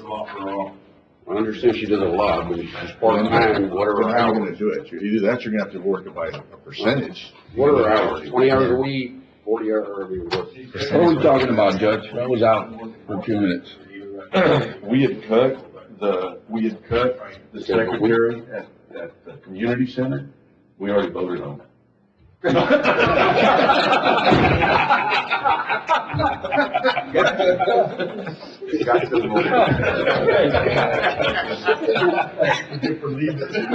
It's spelled healthy, Judge. Got me all excited there. It's just with hours. Just like So do the 26. Okay. So you just want to add it on 25, 75, just go ahead. Sure. Whatever percent. no, it hasn't So been- you have in the budget at the 26 is about Okay, so you want to go 3.5 on the 12 25, hours a 75? Well, I mean, if you use up the whole 26,780 at 25.75, Leave no more. 29, Gotta hold it down. that's $38,000 a year. So we're only budgeting 26,000. They'd only be able to use the 26 plus the 1,000. Well, that's what I'm trying to get to, is how much does she work? I get to that. Well, I'm not gonna play with my phone. I don't have everything in front of me. Okay.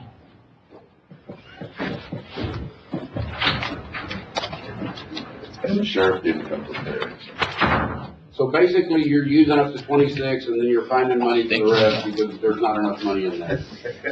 But we're not even doing 26, we're doing more than 26 already.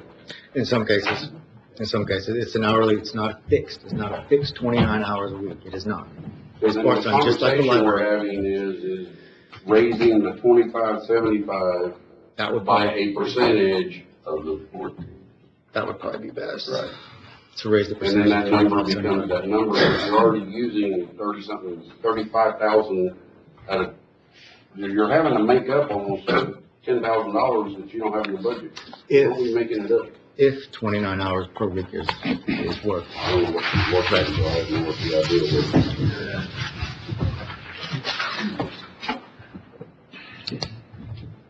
Okay. She's getting basically a 5.5% raise is what it is, if you do the 1450.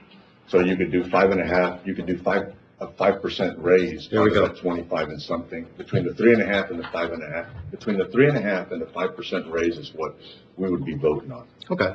So 5% on 25.75. That'll work. There we go. And that would be based on the 1,450. No, I Divided by understand, the but- 26. But we're already using more than what's in the budget apparently already. So that money's coming from somewhere. Your money's gonna end up coming out of fund balance, out of that $1 million Well, that we It's moved. gonna come out of his payroll. It would come out of his payroll. You're correct. All right, motion to approve the, what did you say, It was a 5% increase. 5% based off of the 25.75 per hour. Yeah, 5%. Yes, Right, yes. whatever that 5%, I'm not gonna figure it, but it's just assuming. Yeah, no, it's 5%. I mean, it's just, yeah. That, is there anybody else on the budget? Can we vote on Yeah, okay. I got up and walked around. I have a motion, Commissioner Nettleton, second. I have a second. Do I have a second on the? I can't second it because I don't know what we're talking about. If We had, we were Before or going. after we cut your pay? No, he sat his hand and dropped his phone. The sheriff has an individual that makes $25 some odd cents an hour. She's been working there for 4 years and never gotten a raise. We've given raises to everybody in the county, either 1,450 or 3.5%, or adjusted salaries. He asked for a adjustment to the 25. If we based it on the $1,450, based on the 26, whatever she's making, that's completely in the budget, the total amount of pay, it's about 5.5%. Commissioner Nettleton made a motion just to give her a 5% raise based on the $25 and some odd cents that she's making, which was in line with the 3.5% to 5.5% raise that we gave everybody else. I'll second that. Which goes from $25.75 to $27. 27. So I have a motion, Commissioner Nettleton, second, Commissioner Flores. All those in favor? Aye. Motion carries 4-0. Is there anything else in the budget that we need to talk about today? We're coming back on the 30th, folks, so we'll be back on the 30th. And, if y'all want to talk, then we can. Nope, there's nothing else. We're gonna move on. We're gonna move to, let me get my glasses on. We do have John Sheedy, which is our city manager for the city of Del Rio. And we did have the mayor. I don't know if he left or is he coming back? Yeah, another meeting. Oh, I wish he just said something. It would have been nice to get him to talk. We're gonna move to item 24, discussion and possible action on the Second International Bridge. We did have a meeting with the city. We had a meeting with the city, their consultants, John Sheedy, city manager, and the mayor. Discussions, were that along Las Brisas, they sent out letters to individuals around Las Brisas. Las Brisas was,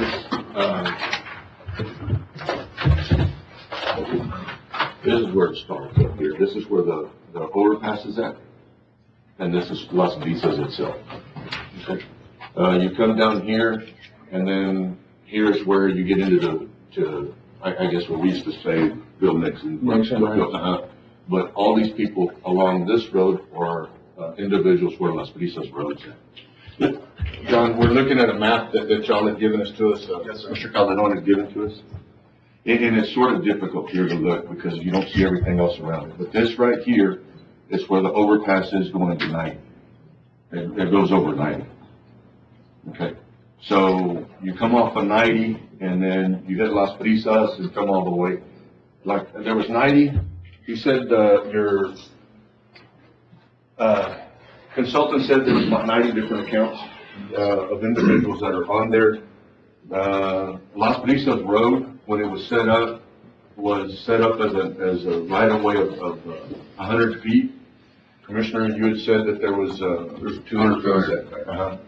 100 foot right away and 200 foot setback. For the property owners along Las Brisas. We're trying to set up another meeting with the city, to have a discussion. The roadway, most of the roadway lies in precinct 3. The bridge and some of the roadway lies in precinct 4. The discussions that we've had, and John, at any point, you correct me. Not real loud, but you correct me. The discussions that we've had is that the letters that were sent out, it was the PERS, basically, they wanted to create a district, a taxing district for individuals that lied outside the city limits and have the county set up the taxing district and give the money back to the city. Our discussion was that's not going to happen.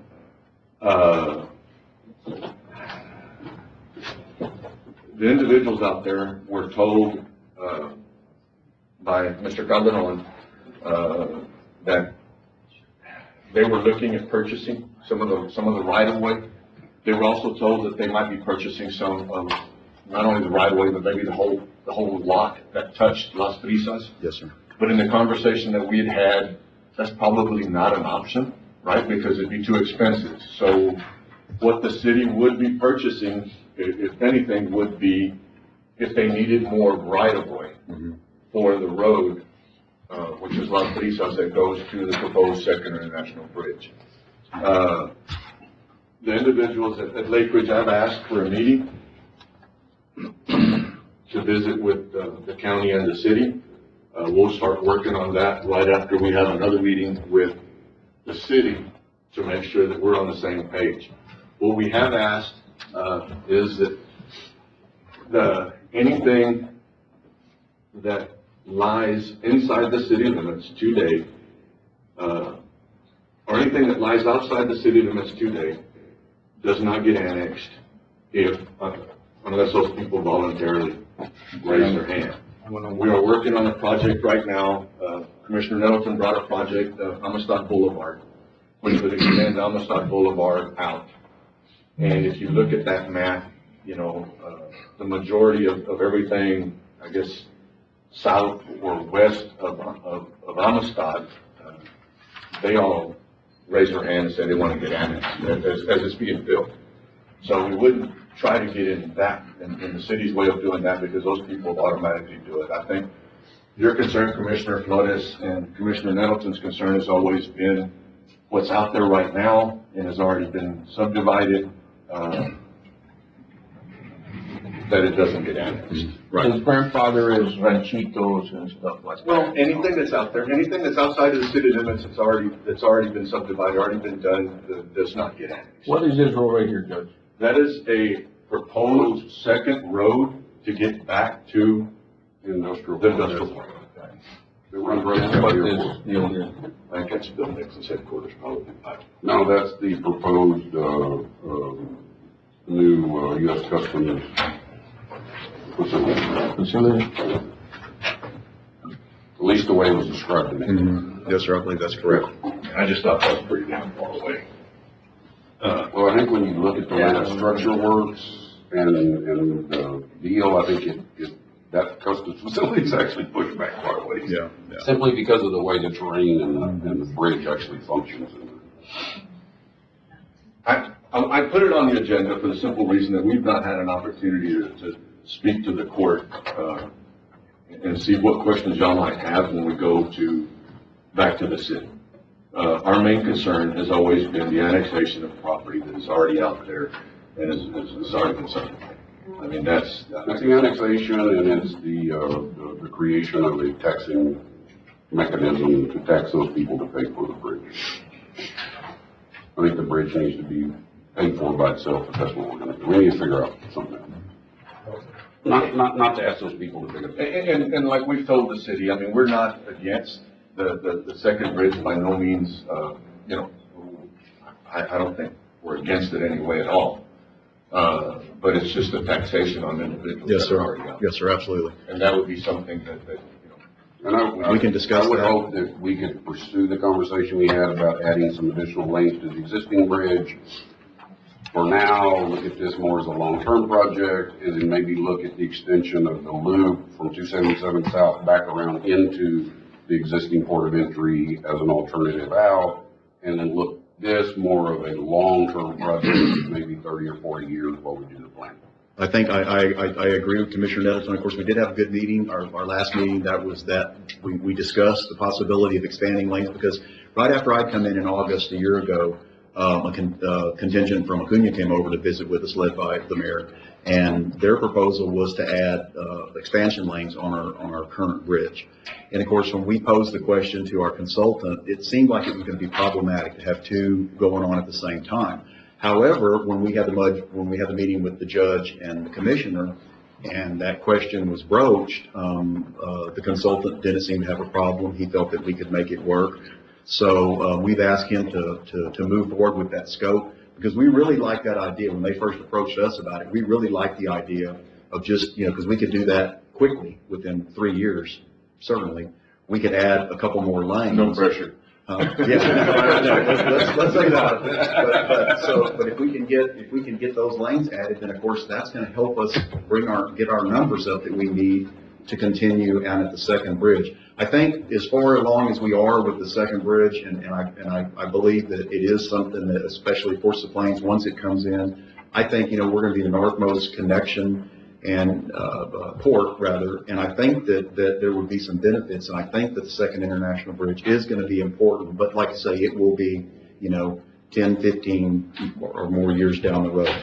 But I do really, I'm very excited because we got the scope back. I had told Judge yesterday that I was expecting the scope late last night. Did you bring us or copies? this morning. Yes, sir, here's a copy for all of y'all, so you can kind of look at that. But so, What? this is the scope for adding lanes to our existing bridge. Well, I would hope we could put together that project, or y'all could put together, we could work with y'all on extending the loop while we work together to get Forest of Plains funded, get a 4-lane divided between here, so that when we do get the additional traffic, we have the ability to get it out of Del Rio. So maybe we can start working on those projects jointly to start trying to figure out how we move those along. There is a project in the work with TxDOT, which is the expansion of 377, which will be a 4-lane divided coming all the way to Del Rio at some point. They're working on the northern portion, moving it, and there's been some meetings on it. So that project, along with 277, would then allow us to get the traffic out of Del Rio and then start looking at the real justification for the second. Right, absolutely. I think this plan that we, again, in collaboration with the county has offered to help us with the connection route for 79 to connect south. And, I think we can make this happen. It's very exciting, and I know the mayor's behind it. And, of course, we've got to take this to council for that discussion. But hopefully, and also, excuse me, Judge, but I had mentioned at our meeting, Commissioner, that we had asked our consultant to start a bulleted list kind of our schedule, what's been done, what's the next step, what are we waiting on, try and get a kind of a timeline. And that's almost finished. We should have that hopefully today or tomorrow. And then I think that's gonna help us really all stay on the same page, because we'll all be receiving the information at the same time. Certainly the next thing that we need to do, especially after we've gotten the scope, and hopefully I had pushed to do it at the end of this week, but I think it may be hard for our consultants. I understand Commissioner Middleton's going to be out maybe next week, Justin. But anyway, we're gonna get that meeting scheduled as soon as possible, because we're ready now to have another meeting with at least with the judge and maybe commissioner, and then of course beyond that, then we'll start having some joint sessions as necessary. And again, my deal was just because we hadn't had a chance to visit with the whole court, which you would like, that we didn't have a chance off the meeting not to visit with the whole court. And I didn't know, that way y'all could see what's going on before we actually bring it back to us again, in case y'all have questions later on, if y'all will let us know, and then we'll take them to the city and go from there. I will tell you though that it's we had a good relationship, a good working relationship with our other mayor. And I say good relationship, people start talking, so we won't do that. So we had a good working. But this is impressive, John. I really want to thank you. And the mayor was here earlier. I just didn't get there fast enough. No, that's you'll tell him that I'm sorry. No, absolutely, Judge. He'll be happy to come back for not doing that. But the conversation that we had, it's always easier to move forward if we know what the hell we're doing. Absolutely. If I know what I'm doing, what you're doing, you know what we're doing, and it's just a lot easier to move forward. So I really do appreciate y'all, coming by and keeping us in the loop. We had a little, I guess, a hiccup there. Well, I say hiccup. A couple of hiccups. People get offended when I say other words, but we got past that. Great. Thank you. And we're going to move forward. I think we're doing anything we can to help y'all, as long as the annexation and the taxing is not part of the show, but where we are. No, absolutely, Judge. And I think, I cleared with the judge just to make sure that I was, on the right track. But I had a resident from out on Las Brisas reach out to me as well about what's going on. There's all kind of different stories, and I just assured her that, and the main concern was the annexation. And I said, we're not looking at annexing subdivisions. This is not about annexation. And once we meet, John, once we meet and have that other meeting between the city and the county, I know that Commissioner Nettleton has said we have to have a meeting with those individuals out there in Las Brisas. Absolutely. And once we get a little bit closer to absolutely being on the same page, yes, we don't have an argument from everybody. Yes, sir. And that's what I relayed to her, that as soon as we kind of got coordinated with the county a little bit, then the next step would be, we would be, scheduling some discussions with them.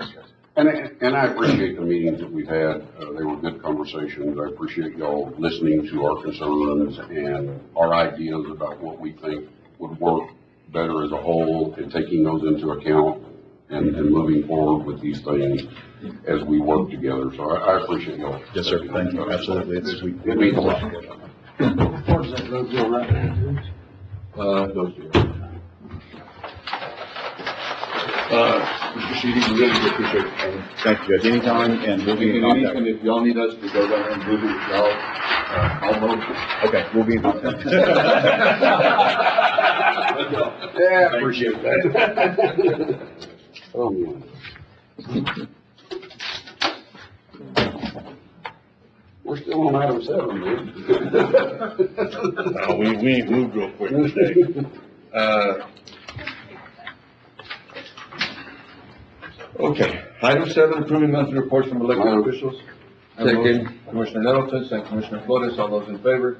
Aye. Anybody against? Motion carries 4-0. Item 8, approving bills for payment. Second. I have a motion, Commissioner Flores, second Commissioner Nettleton, all those in favor? Aye. Motion carries 4-0. Item 9, discussion possible action to approve auditor's report. Second. I have a motion, Commissioner Nettleton, second Commissioner Flores, all those in favor? Aye. Motion, anybody against? Motion carries 4-0. Item 10, discussion possible action on following budget adjustments. Human Resources, transfer $1,875 from office supply to capital. Second. I have a motion, Commissioner Nettleton, second Commissioner Flores, all those in favor? Aye.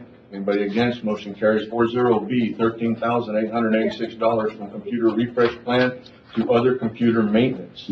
What are we? Computer maintenance, inflation. We're gonna need some subscriptions that have gone up throughout the years. Right, and that we do have a saving on our refresh plan, so we're just taking. I have a motion, Commissioner Nettleton, second Commissioner Wardlaw, all those in favor? Aye. Motion carries 4-0. Item C, $33 from 83rd District Court jurors to 83rd District Court office. Motion to approve. I have a motion, Commissioner Nettleton. Are we scraping the bottom of the barrel already? Yeah. Second, Commissioner Flores. All those in favor? Aye. Anybody against? Motion carries 4-0. D, $104 from county judge's office supplies to county judge copy. Motion to deny. Let's go back to item 6. Do I have a motion? Second. I have a motion, Commissioner Nettleton, second Commissioner Flores. All those in favor? Aye. Anybody against? Motion carries 4-0. Item E, $3,000 from available appropriations to other audit. This was my mistake during the budget process last year. There was an escalation of price in the clause on year 3, and No, it's this was fine, where missed. we getting the money, because there's no contingency, so. Well, there still is, we do have still a little bit of contingency left, to that 10 that we moved in there, and then that 54 that we moved out for that hospital bill, so There's contingency would be good, yes. There's at least $3,000. There is at least 3,000. And in answer to your question before you ask it, no, we've never had a year that we spent all the money in contingency before. Motion, Commissioner Nettleton, second. Second. Commissioner Flores, all those in favor? Aye. Motion carries 4-0. Item 11, external audit presentation, fiscal 2021 audit for external audit from Costco and Associates. That's correct. And he's on Zoom, and he's right there. Okay. You gonna come back in? He's having fun listening.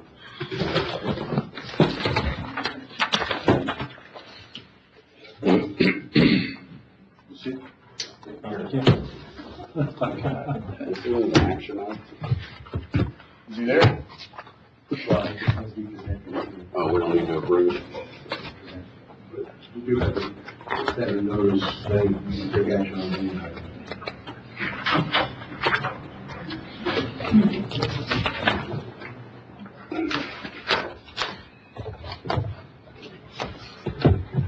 We're gonna bring him up on the.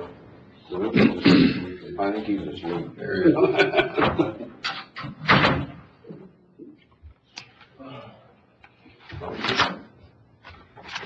Or something.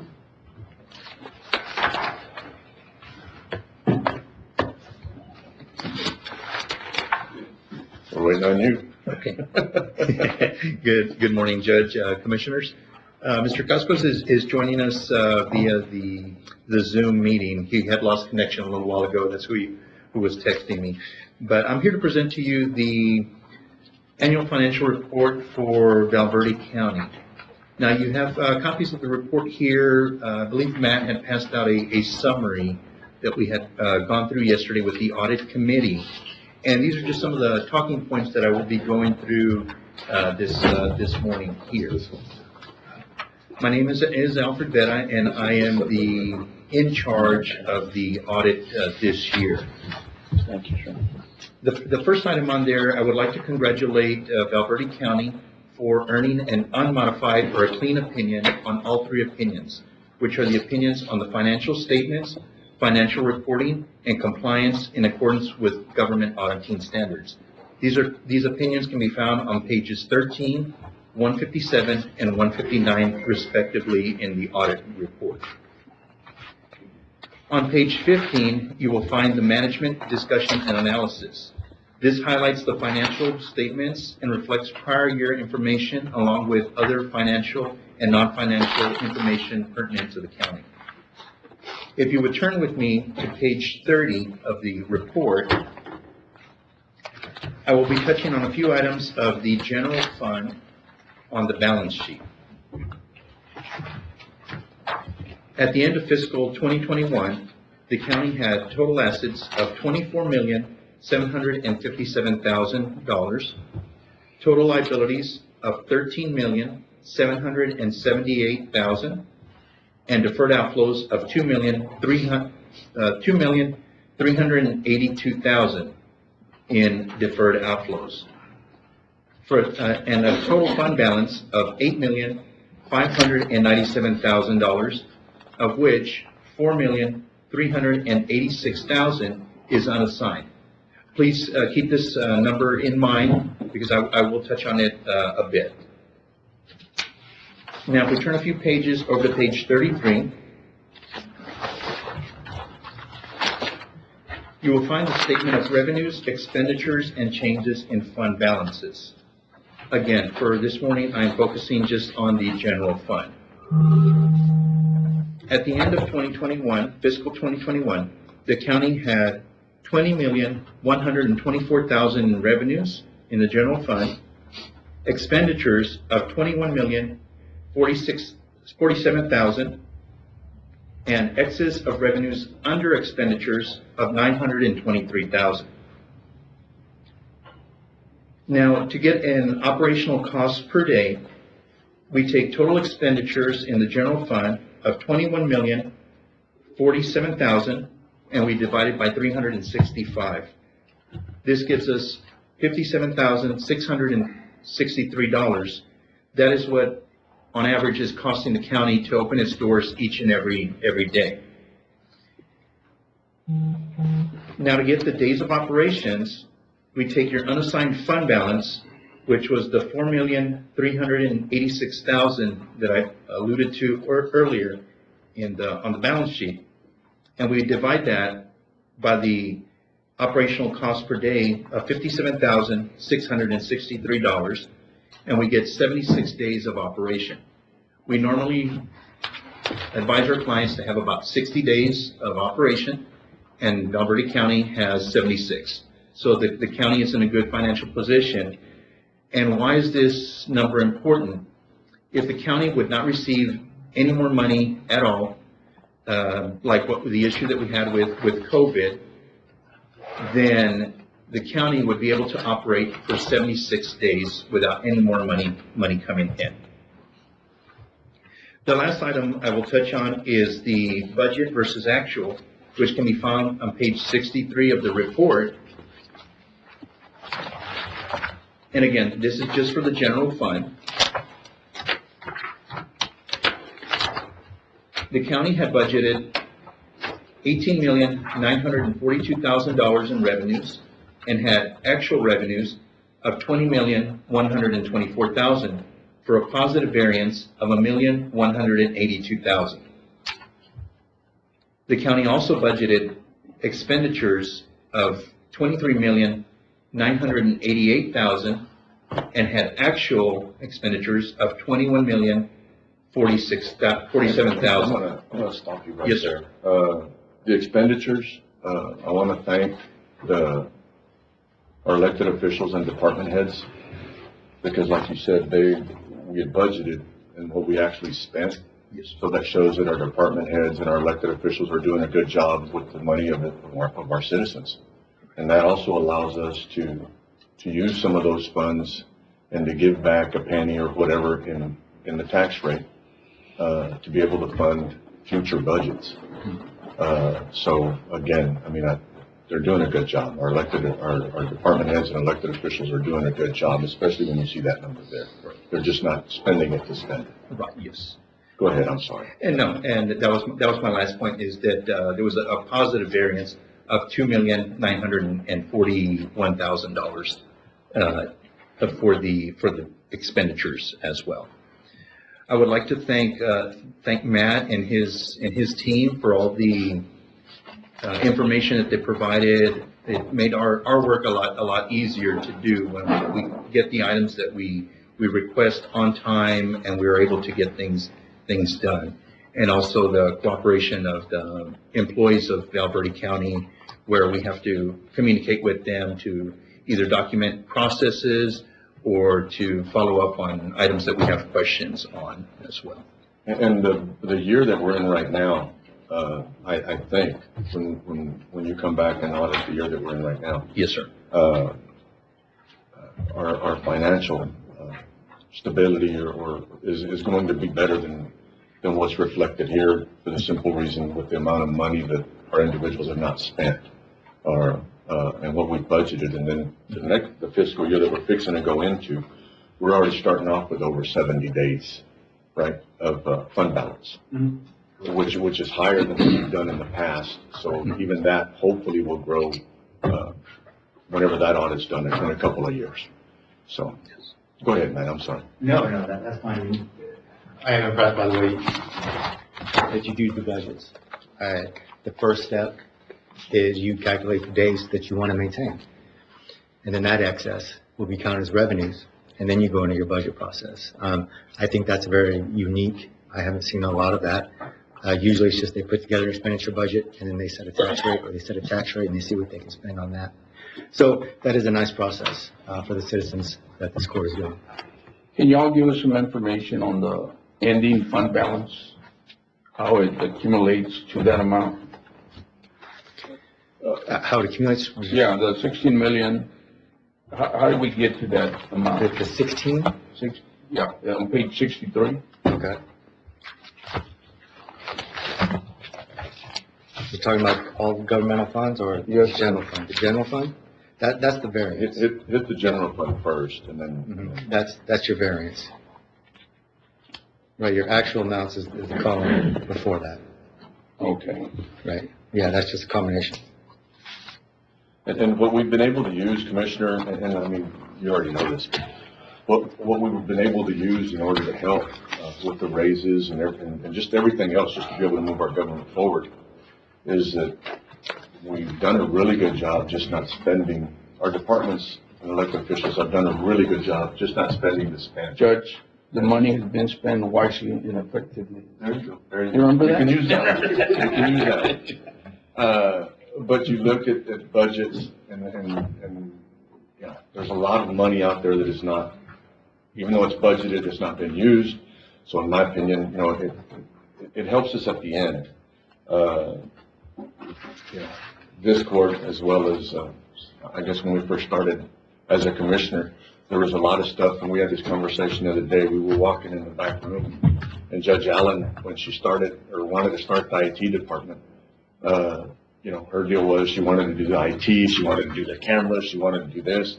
And as we were walking in the back, she says, you know, y'all really need to, you know, think about this. And is that okay? And I think your comment was, this is going to cost us $300 million before it's all over, and we're there, you know. But the conversation was also is that we need it.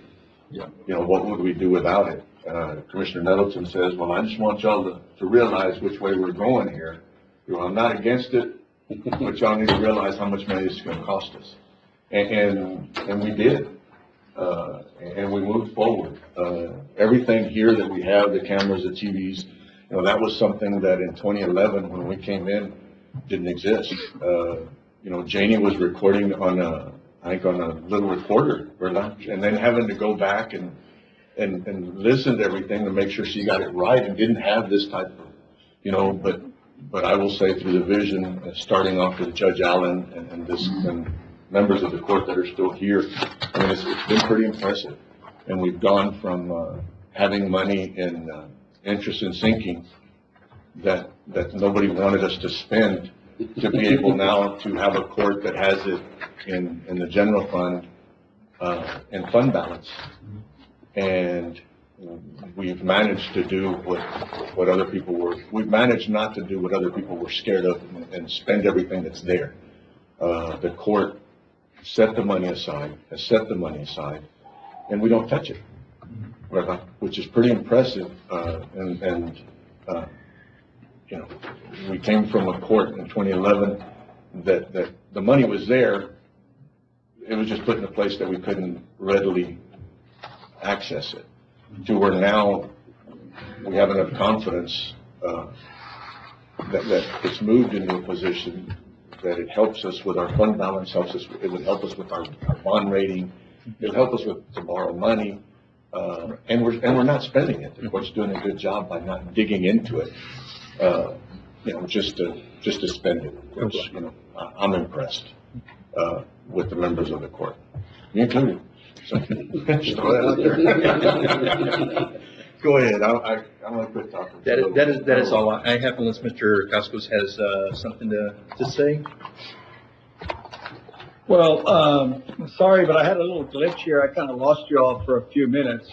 Alfred, I think, does a good job. He was the in charge on the job, and he does a pretty good job, very thorough in auditing. But again, I do want to commend the Commissioners Court for their vigilance, and especially what we've seen, not only with COVID, but the challenges that you've had with all the illegal migration coming in, money that you may or may not have had to spend. You just don't know if you're going to get reimbursed those monies.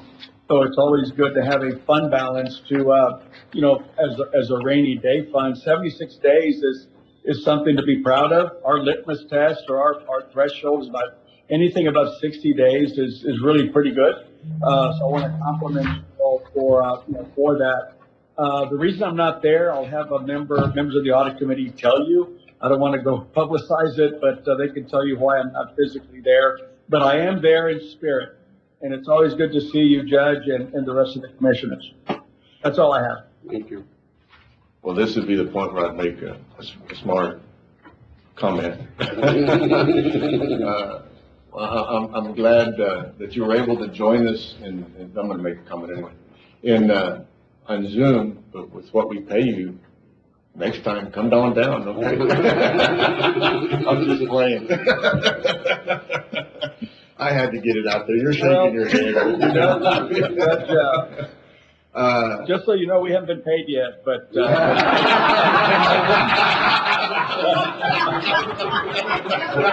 Well, that's pretty cool that we can have this discussion, right? But I do intend to be there next year. You'll hold off another 90 days on this. Well, we appreciate it. I had a medical procedure done, then the doctor said I couldn't drive long distances for a while, but I should be back, hopefully to see y'all next year. No, I was just giving you a hard time. I know you are. But either way, Commissioner, you actually met with them. Tom met with them yesterday. Is there any concerns that you had, or everything was answered? Looks good. Okay. Matt, did you have anything special for us? No, Judge. Yeah. Okay. Y'all have any questions? Oh, there was one thing we want to talk about. Mr. Cascos agreed with your position yesterday about the amount of grants that are offsetting the property taxes. The amount of grant funding that we do receive in comparison to property tax. We're almost at 100%.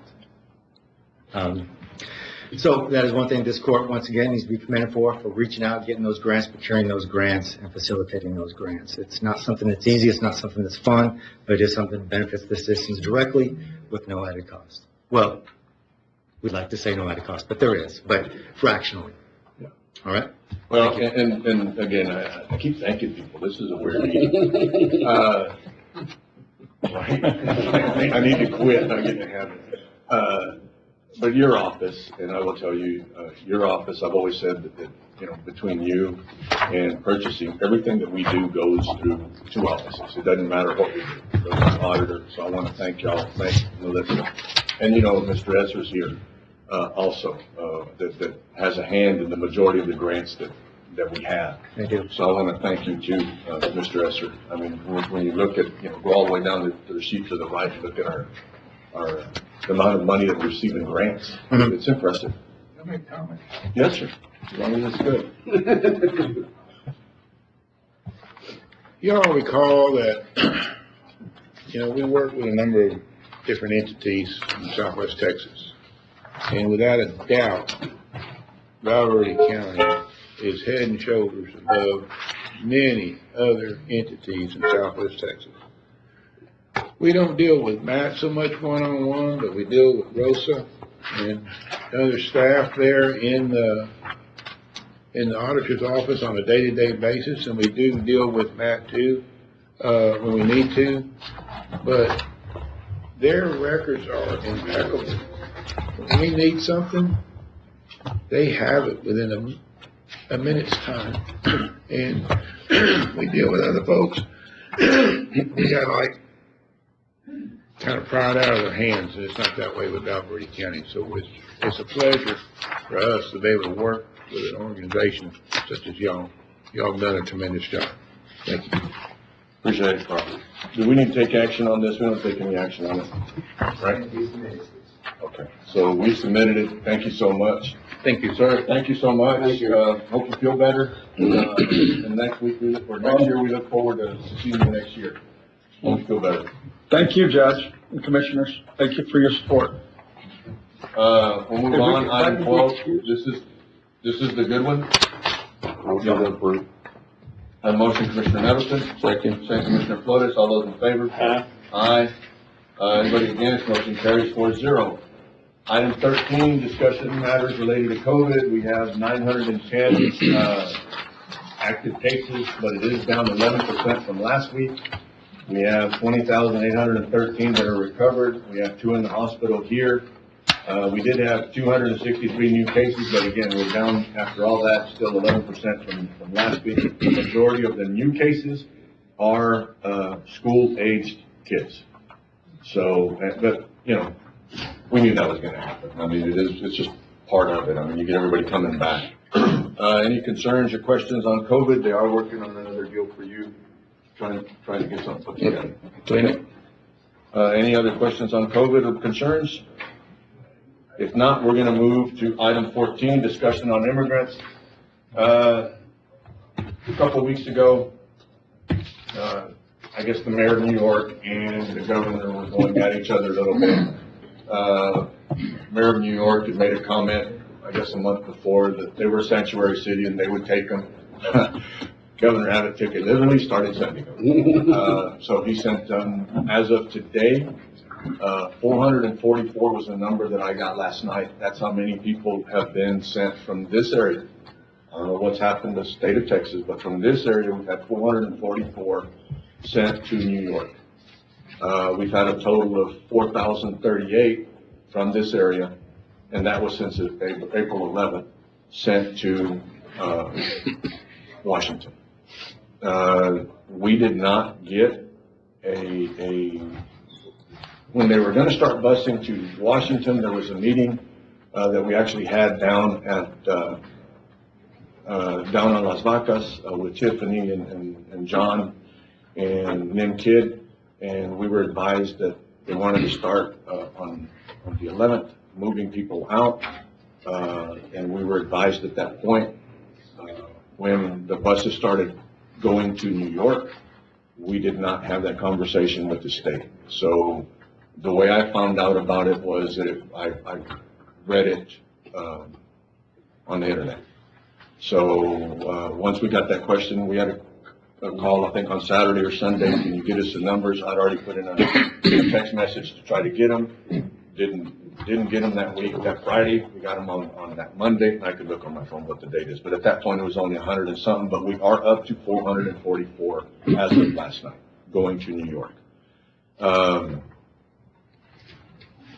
We started to see an increase on individuals on our streets there for a little bit 2 weeks ago, but they were able to get them out.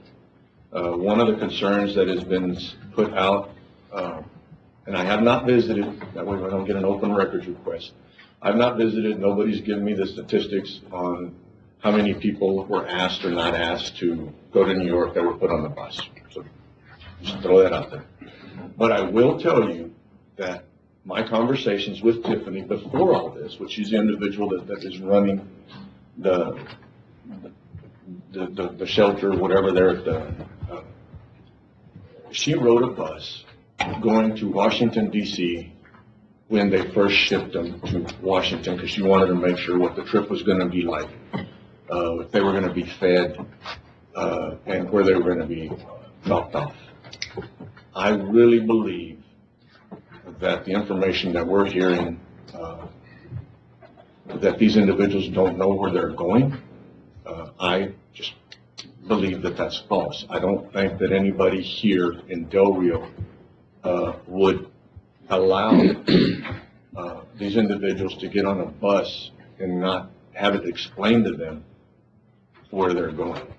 I'm not taking sides with the governor, I'm not taking sides with the mayor of New York, but I will tell you that in Val Verde County, in the city of Del Rio, these individuals, I believe, that are getting on the bus absolutely know where they're going. And they absolutely know that at any time that they, at any point that the bus stops, that they can get off. You know, so I think it's a little bit political. Again, I'm not taking sides. There's enough truth and half-truths on both sides for everybody. But I do believe that the individuals that are getting on the bus know that they're either going to New York or going to Washington, and they know that if they stop, you get off the bus. And there's nothing that the individuals driving the bus or the state of Texas can do about it, because that's been explained to them. So we had a conversation earlier on Operation Lone Star. We were concerned about the money, some of it having to go back, but that's been clarified, and it looks, the funds that are the 2.8, that we will be able to keep them and allocate them to, it's allocated to us, and we'll be able to use those funds for Operation Lone Star, and not have to send that money back, plus the $2.5 million that we're getting above that the state is providing. Any other questions on immigrants? They keep coming. Okay. I ought to quit. We're actually having a pretty good meeting. Right? Item 15, and Ms. Casanova, Jackie, if you want to come up. Item 15, discussion possible action on approving a resolution wherein Commissioners Court voted unanimously to deny Val Verde County Appeal request to retain 2021-2022 budget surplus. We had voted on it the last time to retain the funds. Ms. Casanova wanted a resolution. We've typed the resolution, and Ms. Casanova, you know our position. So if you want to give us, talk to us a little bit about why not, you're up. Thank you. Good morning, Judge. Good morning, Commissioners. Like the judge said, I'm Jackie Casanova with the Appraisal District, and I'm here to talk to you a little bit about the meeting that I wasn't present at. So I know that it was on the agenda to approve, and then it ended up being denied. The action was taken to be denied. And then I had some conversations with the judge's office and prepared a resolution, had our attorney prepare a resolution and provided that to the judge's office. So if you wish to continue to deny that item, we respect the court's wishes, and that's understandable. It's the county's money, and you have every right to do that. But I did want to talk about some things that came up during the meetings, particularly Commissioner Wardlaw had a question regarding why we had a surplus. And I thought it was important that the court would know why we had a surplus, because typically we don't have a contingency fund. So everything that we budget, we spend, unless there's something that has happened throughout the year that would create a surplus. And so back in 2019, starting in 2019 through 2021, we lost 6 employees. That's 6 employees out of a 12-member staff. And so it started in 2019, and those positions were already budgeted. They were in our budget, had been approved through the entities. And so as they started departing, we were having money in our budget that was left over. And that's typical for an organization that is as small as ours. We only have 12 on our staff. So as they were leaving and those positions had already been approved for budget, that was creating the surplus. So for 2019 and for every subsequent year thereafter, there was a surplus leading up into 2021. And the reason why we didn't replace those positions immediately was because we were at home with COVID and working from home. So it became difficult. to replace those positions immediately, and so it created a surplus. So I wanted to answer that question for Commissioner Wardlaw, because he did ask that, and I wanted to make sure that the court understood where the surplus was coming from. Now, like I said, if you wish to retain the funds, so that's okay. The way the process works, 3 of the 5 major entities need to vote, we need to have the majority vote in the same direction. So if you wish to deny it, that's okay. We need 3 of the 5 major entities to do the same. The process would either be approving the item, which you can do that. You could take no action, which is the same as approving, or denying by a resolution, which is why we provided the resolution to the county if that's what you wish to do. Yes, sir. And you said that 3 out of the 5 would have to vote, so they're voting on even keeping my money? Yes, sir. So I guess we need to do a better job reaching out to the rest of them then. If that's what you wish to do, yes, sir. Now, that just don't make any sense, but I guess it's written by the state or somebody. That is correct. Yeah. Yes, that's according to the property tax code. Yeah. Okay. The reason for the request was because we have several cases in litigation, one that we just recently won. And without naming it, I think we all know which one we're talking No, about. we're fine. And so we won one case that resulted in $96 million of additional tax value. So if that goes through the whole process successfully, that's a significant amount of money in tax revenue to the entities.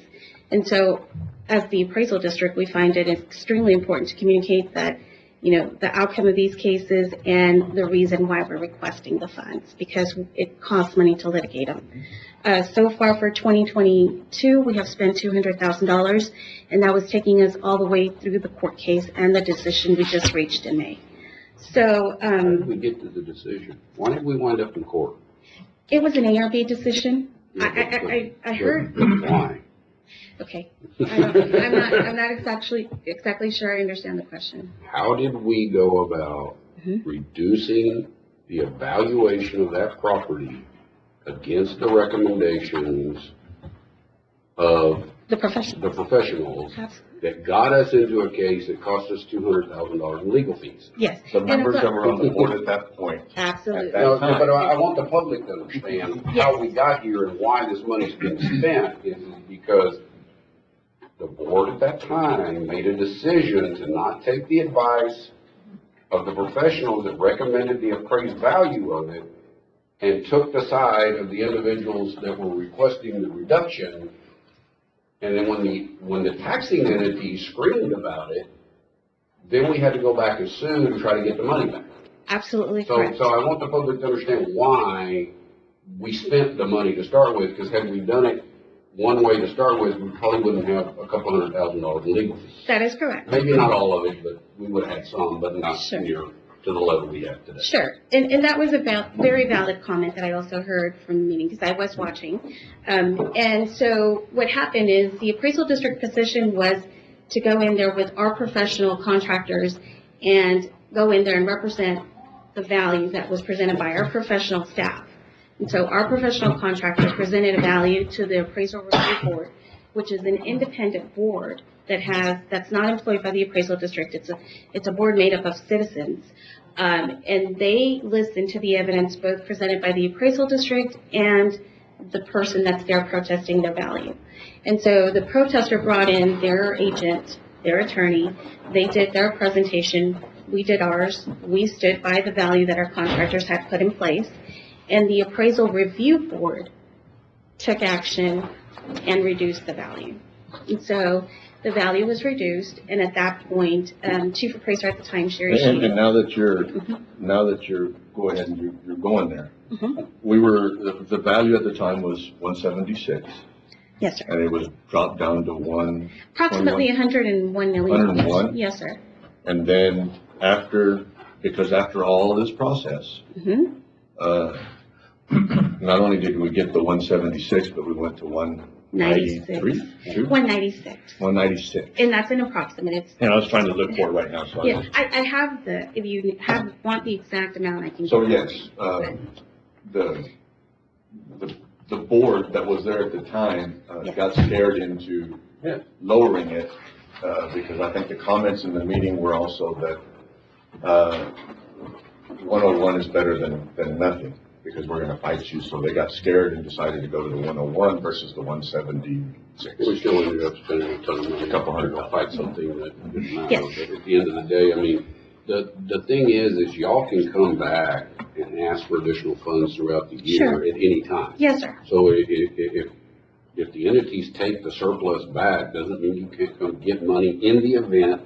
I'm not saying there's not gonna be another one, but in the event, you would have the ability to come back and ask for additional funds. Yes, sir, absolutely. And I did hear that comment, that you made that comment at the previous meeting, and that is correct.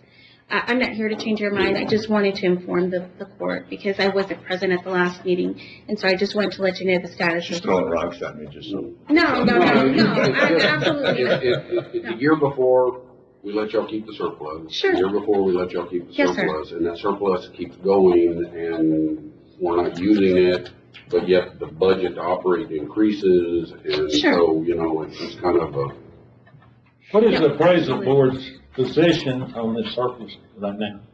The board of directors, sir, our board of directors actually passed a resolution to ask the entities to retain the funds, and that's why we're here today. So unanimously, they passed a resolution requesting that the entities consider allowing the appraisal district to retain the funds. based off of what reason? Based off what we've already spent.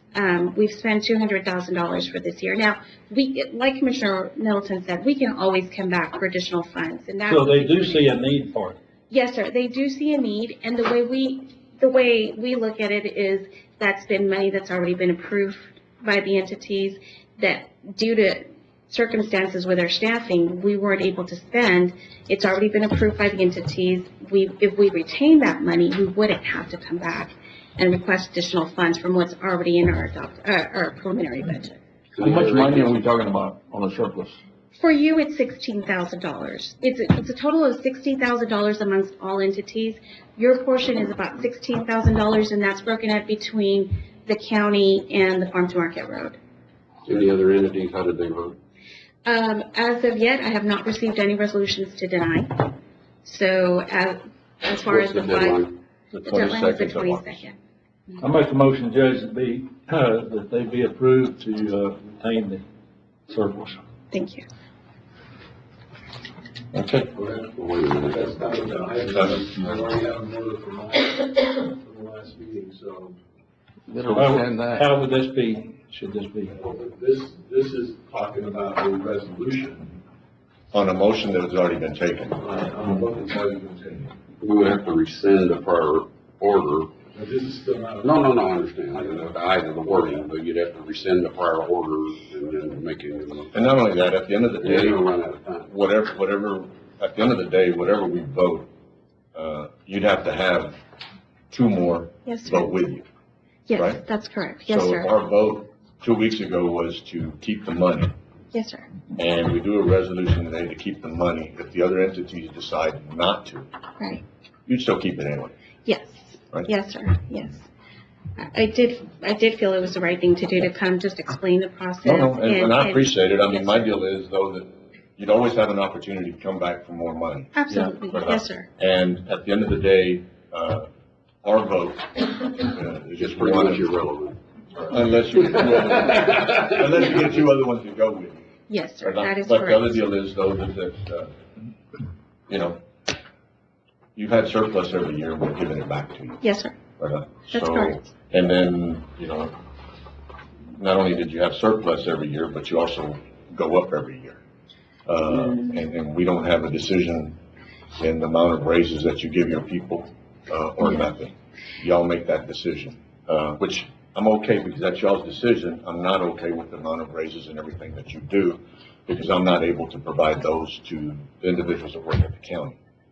So y'all are sort of a nation upon yourselves, but yet we fund you. That is correct. You know, and if the vote was going to be taken today, I'd keep my vote to keep the money because you can always come back. Absolutely.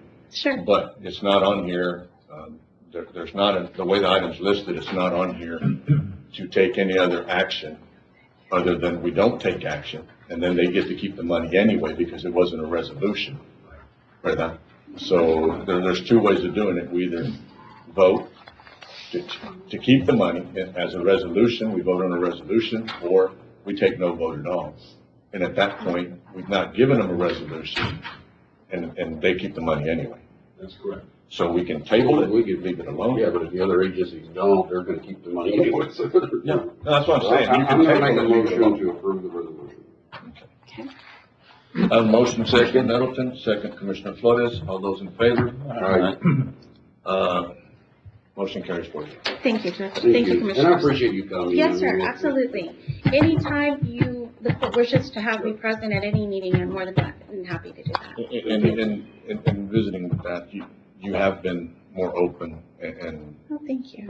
I mean, I'm not talking bad about Ms. Sheedy. We have a Oh, good no. working relationship, but every time that you need to start to put them out there. No, But at least no. I'm not cussing, so. No,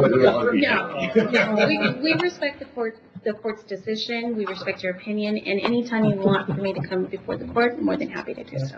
Thank you. Y'all have a nice day. Appreciate it.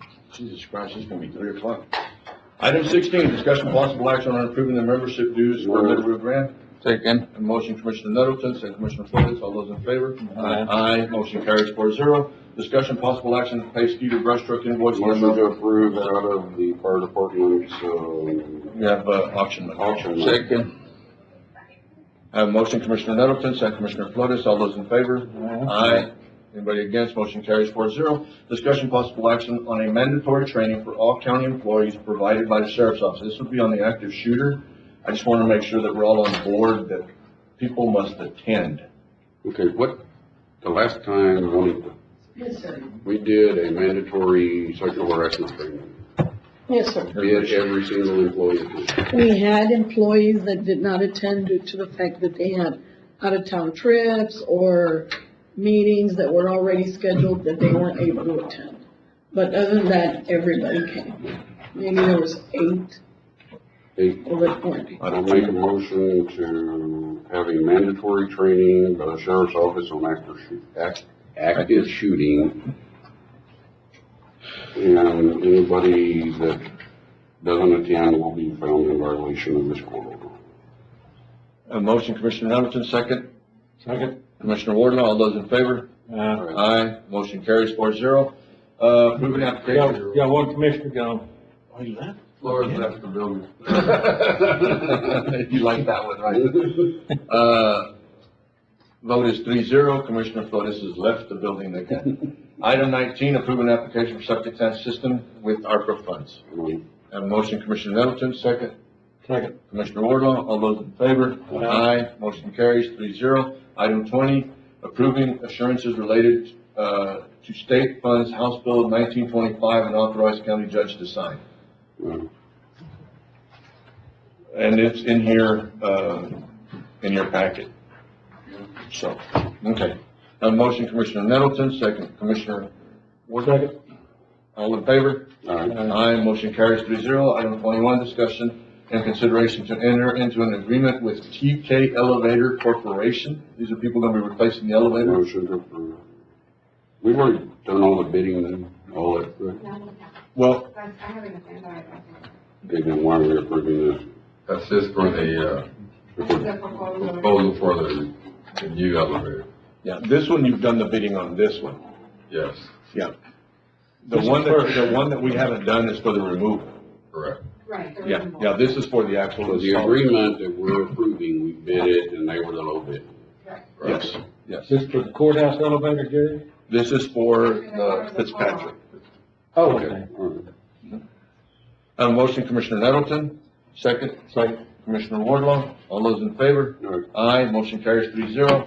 Discussion possible action on plan for feral hog grant. We've done this a couple of times. We don't qualify, but I just wanted to bring it Motion to up. approve. The problem we've got is most of the people don't monitor and have enough numbers, so it's important that people track the numbers of what they're catching or killing. And that'll be something, I mean, we'll reach out to them, to try to get that. I have a motion, Commissioner Nettleton, second. Second. Commissioner Wardlaw, all those in favor? Aye. You vote aye? Aye. Yes. Motion carries 4-0. Item 23, discussion, possible action, ratify the contract with veteran. Motion to approve. Have a second? Second. Commissioner Flores, all those in favor?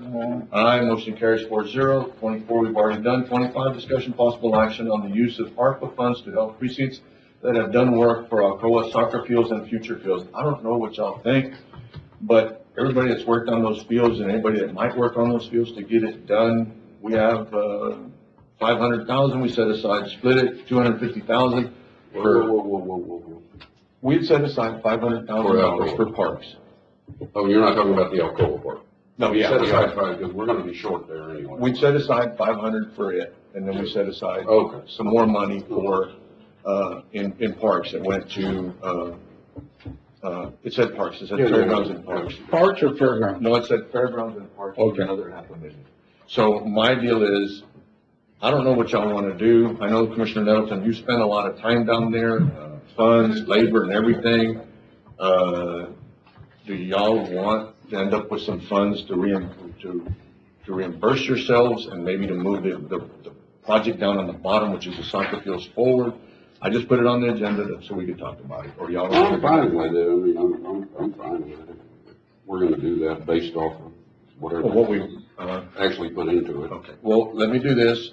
If y'all give me the approval to work on this, and then we'll put the schedule together on what would be given to the precincts to whoever's gonna show up, and then bring that back to the court. But I didn't want to do Motion that. to authorize the judge to put together a plan. Second. Motion Commissioner Nettleton, second Commissioner Flores, all those in favor? Aye, motion carries 4-0. Item 26, discussion possible action on hiring a geotechnical company to perform studies on Cinegas Road and Darrow City limits, from the Darrow City limits to the duck pond. Commissioner Flores, I think you met, and correct me if I'm wrong, but you met with TxDOT? Yes. And basically, we don't have a plan right now as to what it would take to fix it. So the geotechnical study would help us create a plan as to how we would redo the road. The funds would come out of funds that you already have. Well, I was thinking, Judge, since we've diminished all the funds in contingency this year, somebody would get the money from leftover money from federal budget. I don't think you can do that. Those bond covenants, Well, this money, is not, I think the way It ties in from there, Ciénegas Road, so. Commissioner, and I'm not trying to stir up a bunch of shit here, but, we made a motion, and you made a motion for every precinct to get $500,000, out of the ARPA money. And your motion was for Cinegas Road and special projects.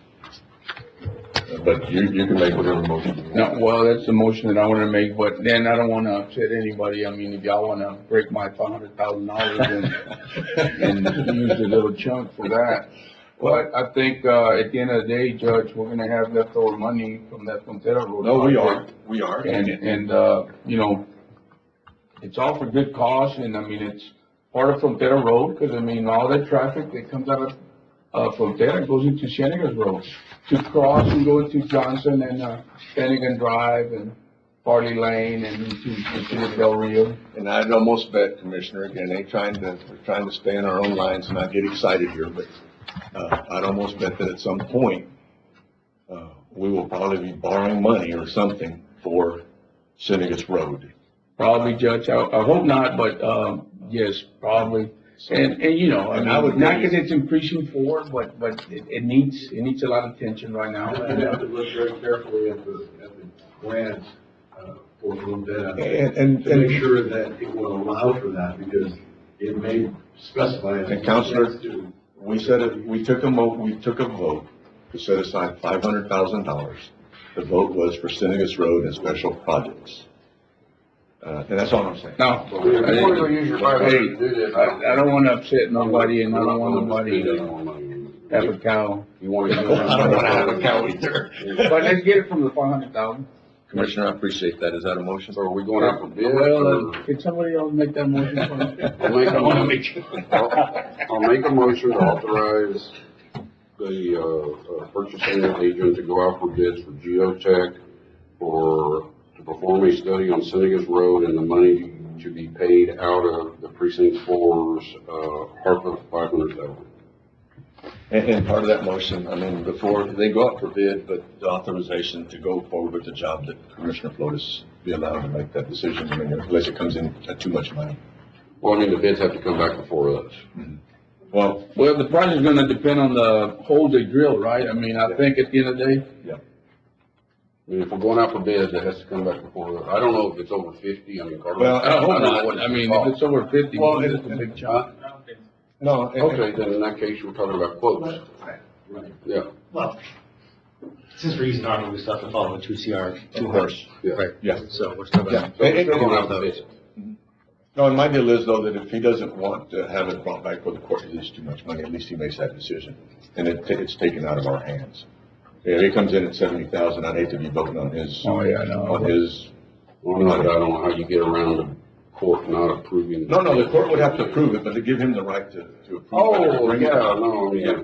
the court still has to approve it. No, the court would still have to approve it, but give him the option to bring it to the court to make the final determination if he's okay with going forward with the money. That makes sense, or I'm just talking circles. I'm just trying to. It would go out for bid, and then if he doesn't want to bring it to the court for approval, then it just dies. Judge, Okay. those studies are not mandatory right now at this point, because we still have not secured any funds at state level. Or, that state, you must have that study done.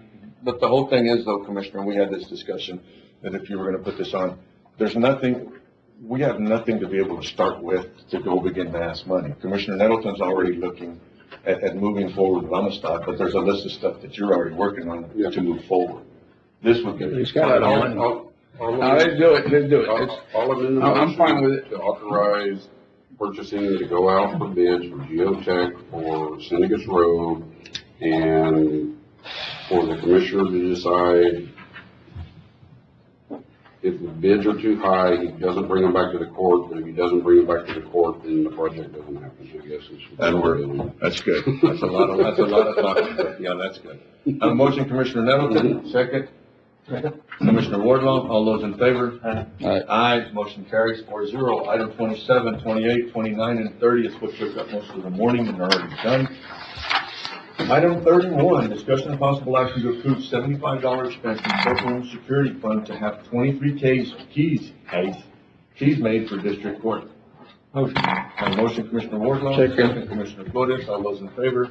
Aye. Motion carries 3-0. Commissioner Nettleton is left to go. Item 32, discussion of possible action to authorize the county judge to sign social security monitoring contract for the women's shelter, contract reviewed by county attorney. Move. Have a motion, Commissioner Flores, second, Commissioner Wardlaw, all those in favor? Aye. Anybody against? Motion carries 3-0. Item 33, discussion of possible action to approve the solicitation of sealed bids for removal of the elevator located at the Fitzpatrick Building at 309 Mill Street. Need a motion? Motion. Second. Commissioner Flores, second, Commissioner Wardlaw, all those in What about favor? the other elevator, Judge, the other courthouse? We're getting prices, we're getting prices on the other one still, on The the district courthouse. 63rd, 83rd. We're not, so that's still coming. Okay. I have a motion, Commissioner Flores, second, Commissioner Wardlaw, all those in favor? Aye. Motion carries 3-0. Item 34, approval to declare sheet metal material from roof panels and fairgrounds as surplus property and designate the proper disposition. Disposition may include but not limited to auction, reassigned, recycled, and or destroyed. Some of the stuff has come out on the roof that we did or the roof that was done at grandstands. Some of it came out halfway. Damaged? Yeah, a lot of it come out.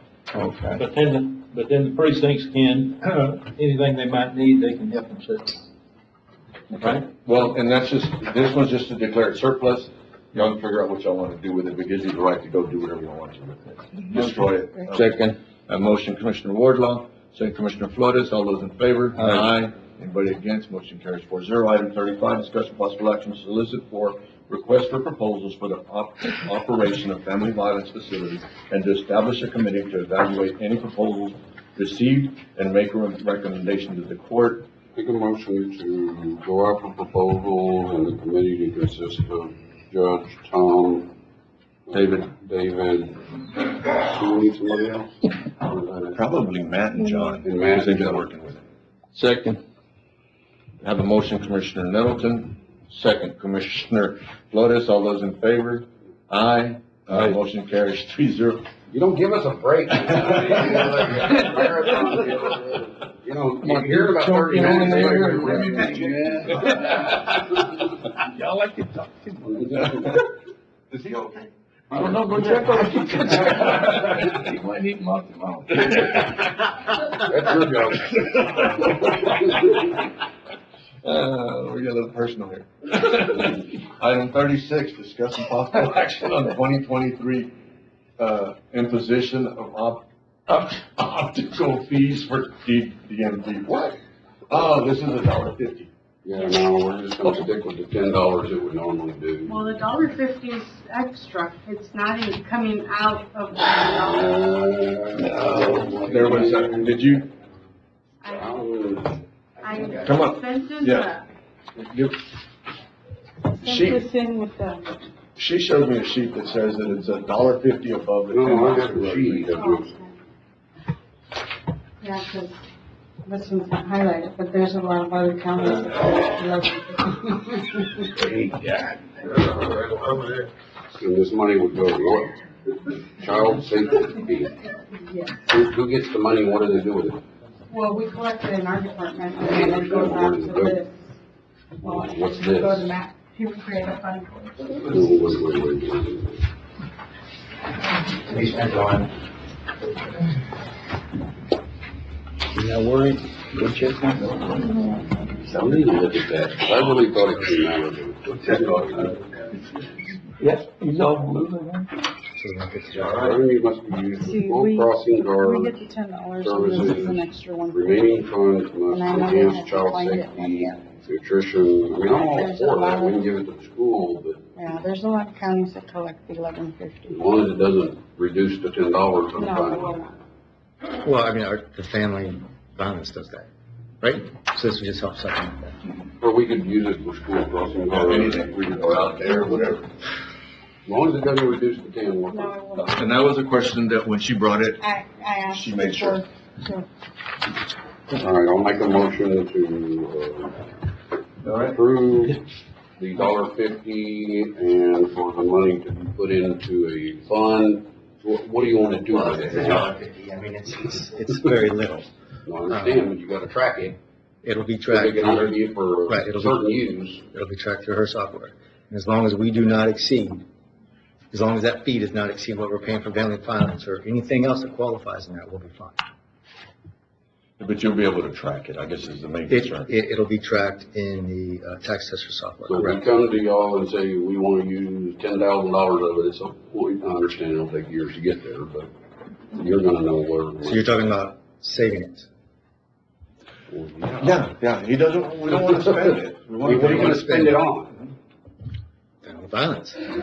I'm more inclined to spend it to help the school with crossings and stuff like that, or however. I guess the concern would be, If the that's the concern would be case. is that's $1.50.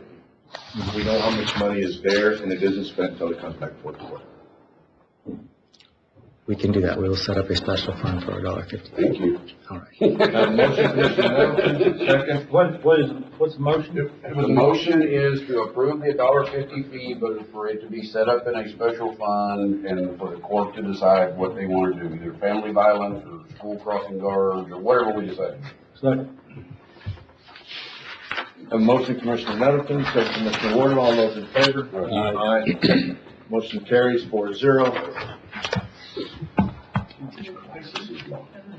You're the one that put it together. Did y'all want to take a break? Everybody already. Hell, we're gonna take lunch in a minute. Let's take a 5-minute break. Everybody's shaking their head, they're all running to the restroom. We're gonna end up finding that whole thing before it's all over.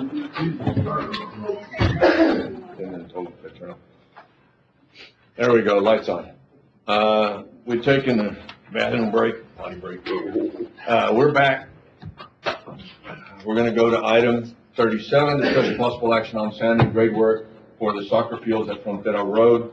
On that one there, you'll come up with the sand and we'll get with the commissioners and then bring that back to the court so we can move forward with the plan. Does that work?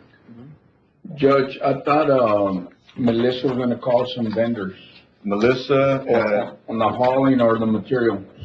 No? They, Being quotes on those, I think I got about 2 right now. Oh, okay. So you need another one? 3 or what? Okay. there's a project the state is doing down by the POE, and they had a bunch of very good dirt left over, and we've been using that for the Alcoa field. They're gonna have more as time goes. It's a very short haul.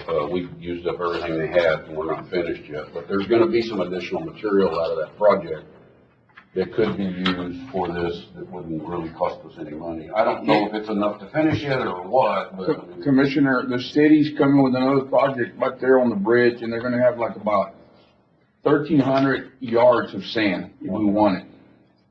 Yeah. We just gotta haul it off. And it's coming like within the next 30 days or so. Okay. is that the one you got the contract to haul?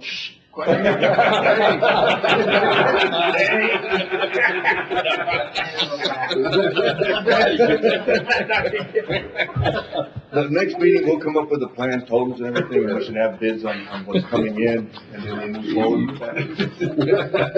Red light's on. Yeah, it is. Now, a guy from Eagle Pass got it. Okay. So just make it clear.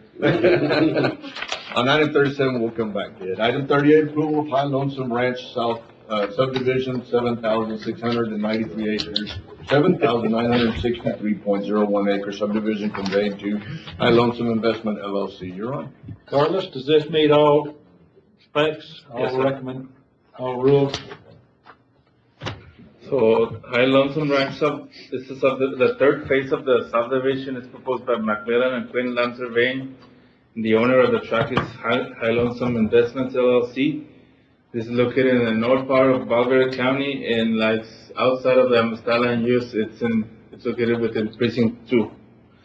The land proposed is to subdivide the remaining portion of the tract, is 7,393 acres, and this divided into 32 lots. The smallest one is 92 acres, and the largest one is 360 acres. While we're on this, we had started a process to change the requirements for septic permits from. I think 10 to we 640. can start now that. We need to get on it. If they're gonna keep doing these, we need to do something. I thought we'd already started. We haven't got anywhere with that process. We did everything on our side. We were just waiting on final approval. We reached out to them, and I think we can start doing. But we're waiting on the state, no? To approve it. Yeah. Where's this ranch located at? Is this part of Yellowstone Ranch in Wyoming? It's got a pretty nice name there, Lonesome Ranch. It's coming out of Juno Highway. Coming off of 181. Okay. Part of that old High Lonesome Ranch. That's how come it's called High Lonesome. Well, Just in case they didn't give you.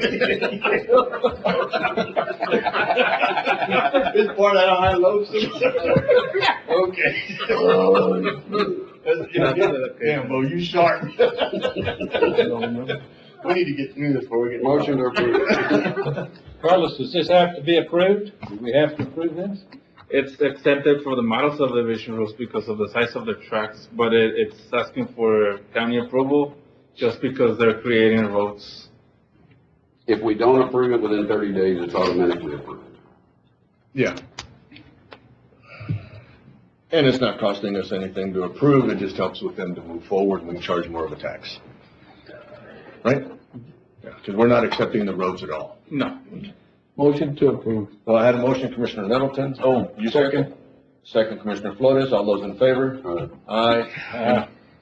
Anybody against? Motion carries 4-0. Item 39, discuss possible action on an MOU between Valverde County and the City of Del Rio for Dodson Road Extension for Chapman to Lawson in Del Rio. This lies in Commissioner Vasquez's precinct. He asked, since he wasn't going to be here, if the court would consider approving this, so he can. I'll make a motion to approve. Second. A motion, Commissioner Nettleton, second, Commissioner Flores. David? The MOU? No, we don't have it. Yeah, So can we? Okay, I'll make a motion to approve pending county attorney's review. I've got a question. Who's paying for 50% and who's paying the other 50%? I wanna know what 50% the county's paying. I'm just kidding. It's just a number game. 50-50. Motion, Commissioner Nettleton, second Commissioner Flores, all those in favor? Whatever, Aye. keep us a damn long. Anybody against? Motion carries 4-0. I didn't hear nobody vote, but I did hear in mind and spirit.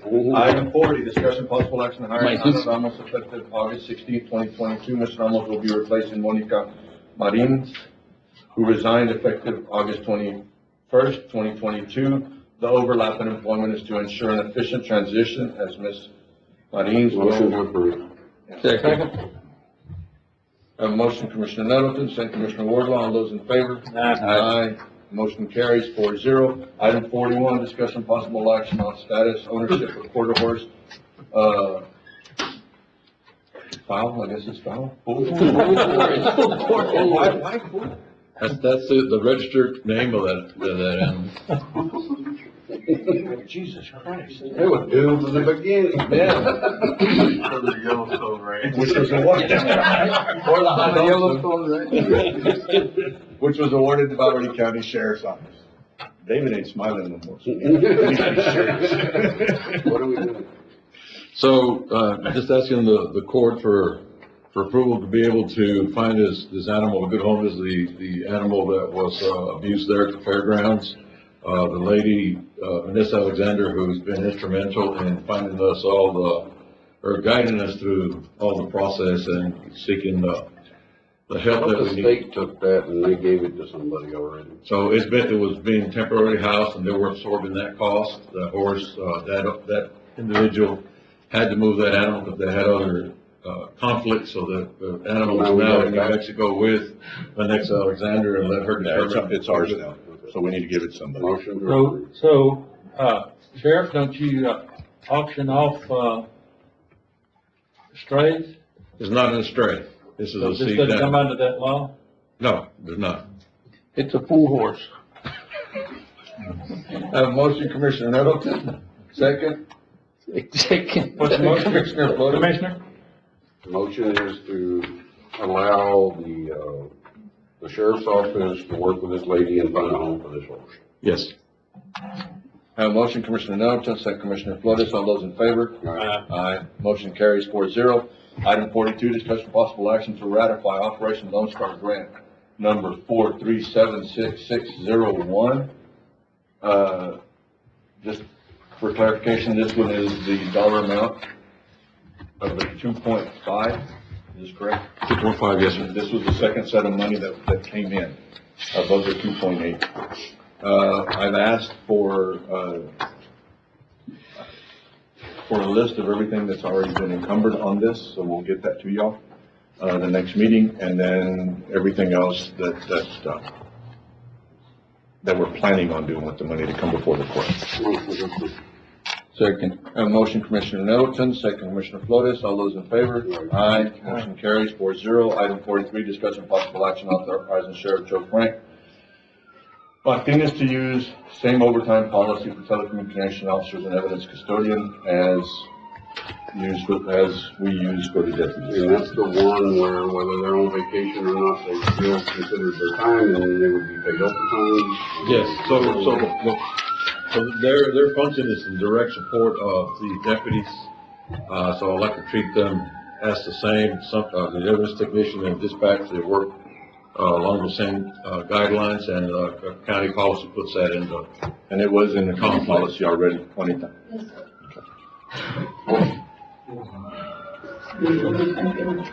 Yeah, I thought we already approved this. We did. It had, and it's in the policy. Is it already, I guess question, Juanita, is it already in the policy? Yes, sir. The deputies? Well, No, comms and evidence technician are not in there. it is. It is. The way it reads, it's in there. Can you get him let's do this, table this one, and then we'll go. Please, thank you. Second. A motion to table, Commissioner Nettleton, second Commissioner Flores, all those in favor? Aye. Motion carries 4-0. It'll be brought back after executive session. We'll make this meeting longer. Item 44, discussion and approval of having staff members attend drone training classes in McAllen, Texas. Ms. Barrera, everybody is paid for? With the exception of a registration for a, employee of the sheriff's office. Sheriff, you ain't got no place to pull them funds? I got it. Okay. What do you need us to do? Nothing now. Nothing, it was just. They were worried about funds, but they've got it. He's got it. Okay. No action needed on number 44. Item 45, discussion approval and have judge sign contract with Texas Workforce to hire individuals. Motion approved. Have a motion, Commissioner Nettleton. Second, Commissioner Flores. All those in favor? Aye. Anybody against? Motion carries 4-0. Number 46.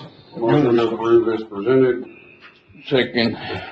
A motion, Commissioner Nettleton, second, Commissioner Flores. All those in favor? Aye. Anybody against? Motion carries 4-0. Item 47, closed session consultation pursuant to Texas Government Code A 551.071, parenthesis 2, attorney-client privilege, B 551.071, parenthesis 1, parenthesis A, contemplated litigation, C 551.072, regarding the purchase, exchange, lease, value of real property, possible action or possession thereafter, D 551.073, regarding a negotiated contract, lease and value of real property, and possible action or possession thereafter. Take a couple minute break, and if y'all will give us the room, we'll go into executive session.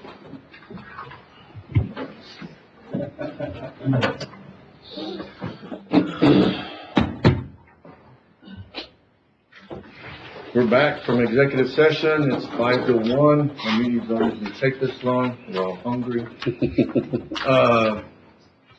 Item 43, we tabled item 43, discuss possible action authorizing Sheriff Joe Frank Martinez to use same overtime policy we telecommunication officers and evidence custodian as used for them. I'll make a motion to approve using the same policy for telecommunication officers and evidence custody officers only until the end of November the 30th of 2022. Second. A motion, Commissioner Nettleton, second, Commissioner Flores. All those in favor? Aye. Aye. Anybody against? Motion carries 4-0. Item 48, Commissioners' comments. Sir? We talked enough already. Judges' comments, because he said we talked enough, I'm not gonna say nothing. Item 50, we are adjourned. Y'all have a great week. Thank y'all. Turn the light on.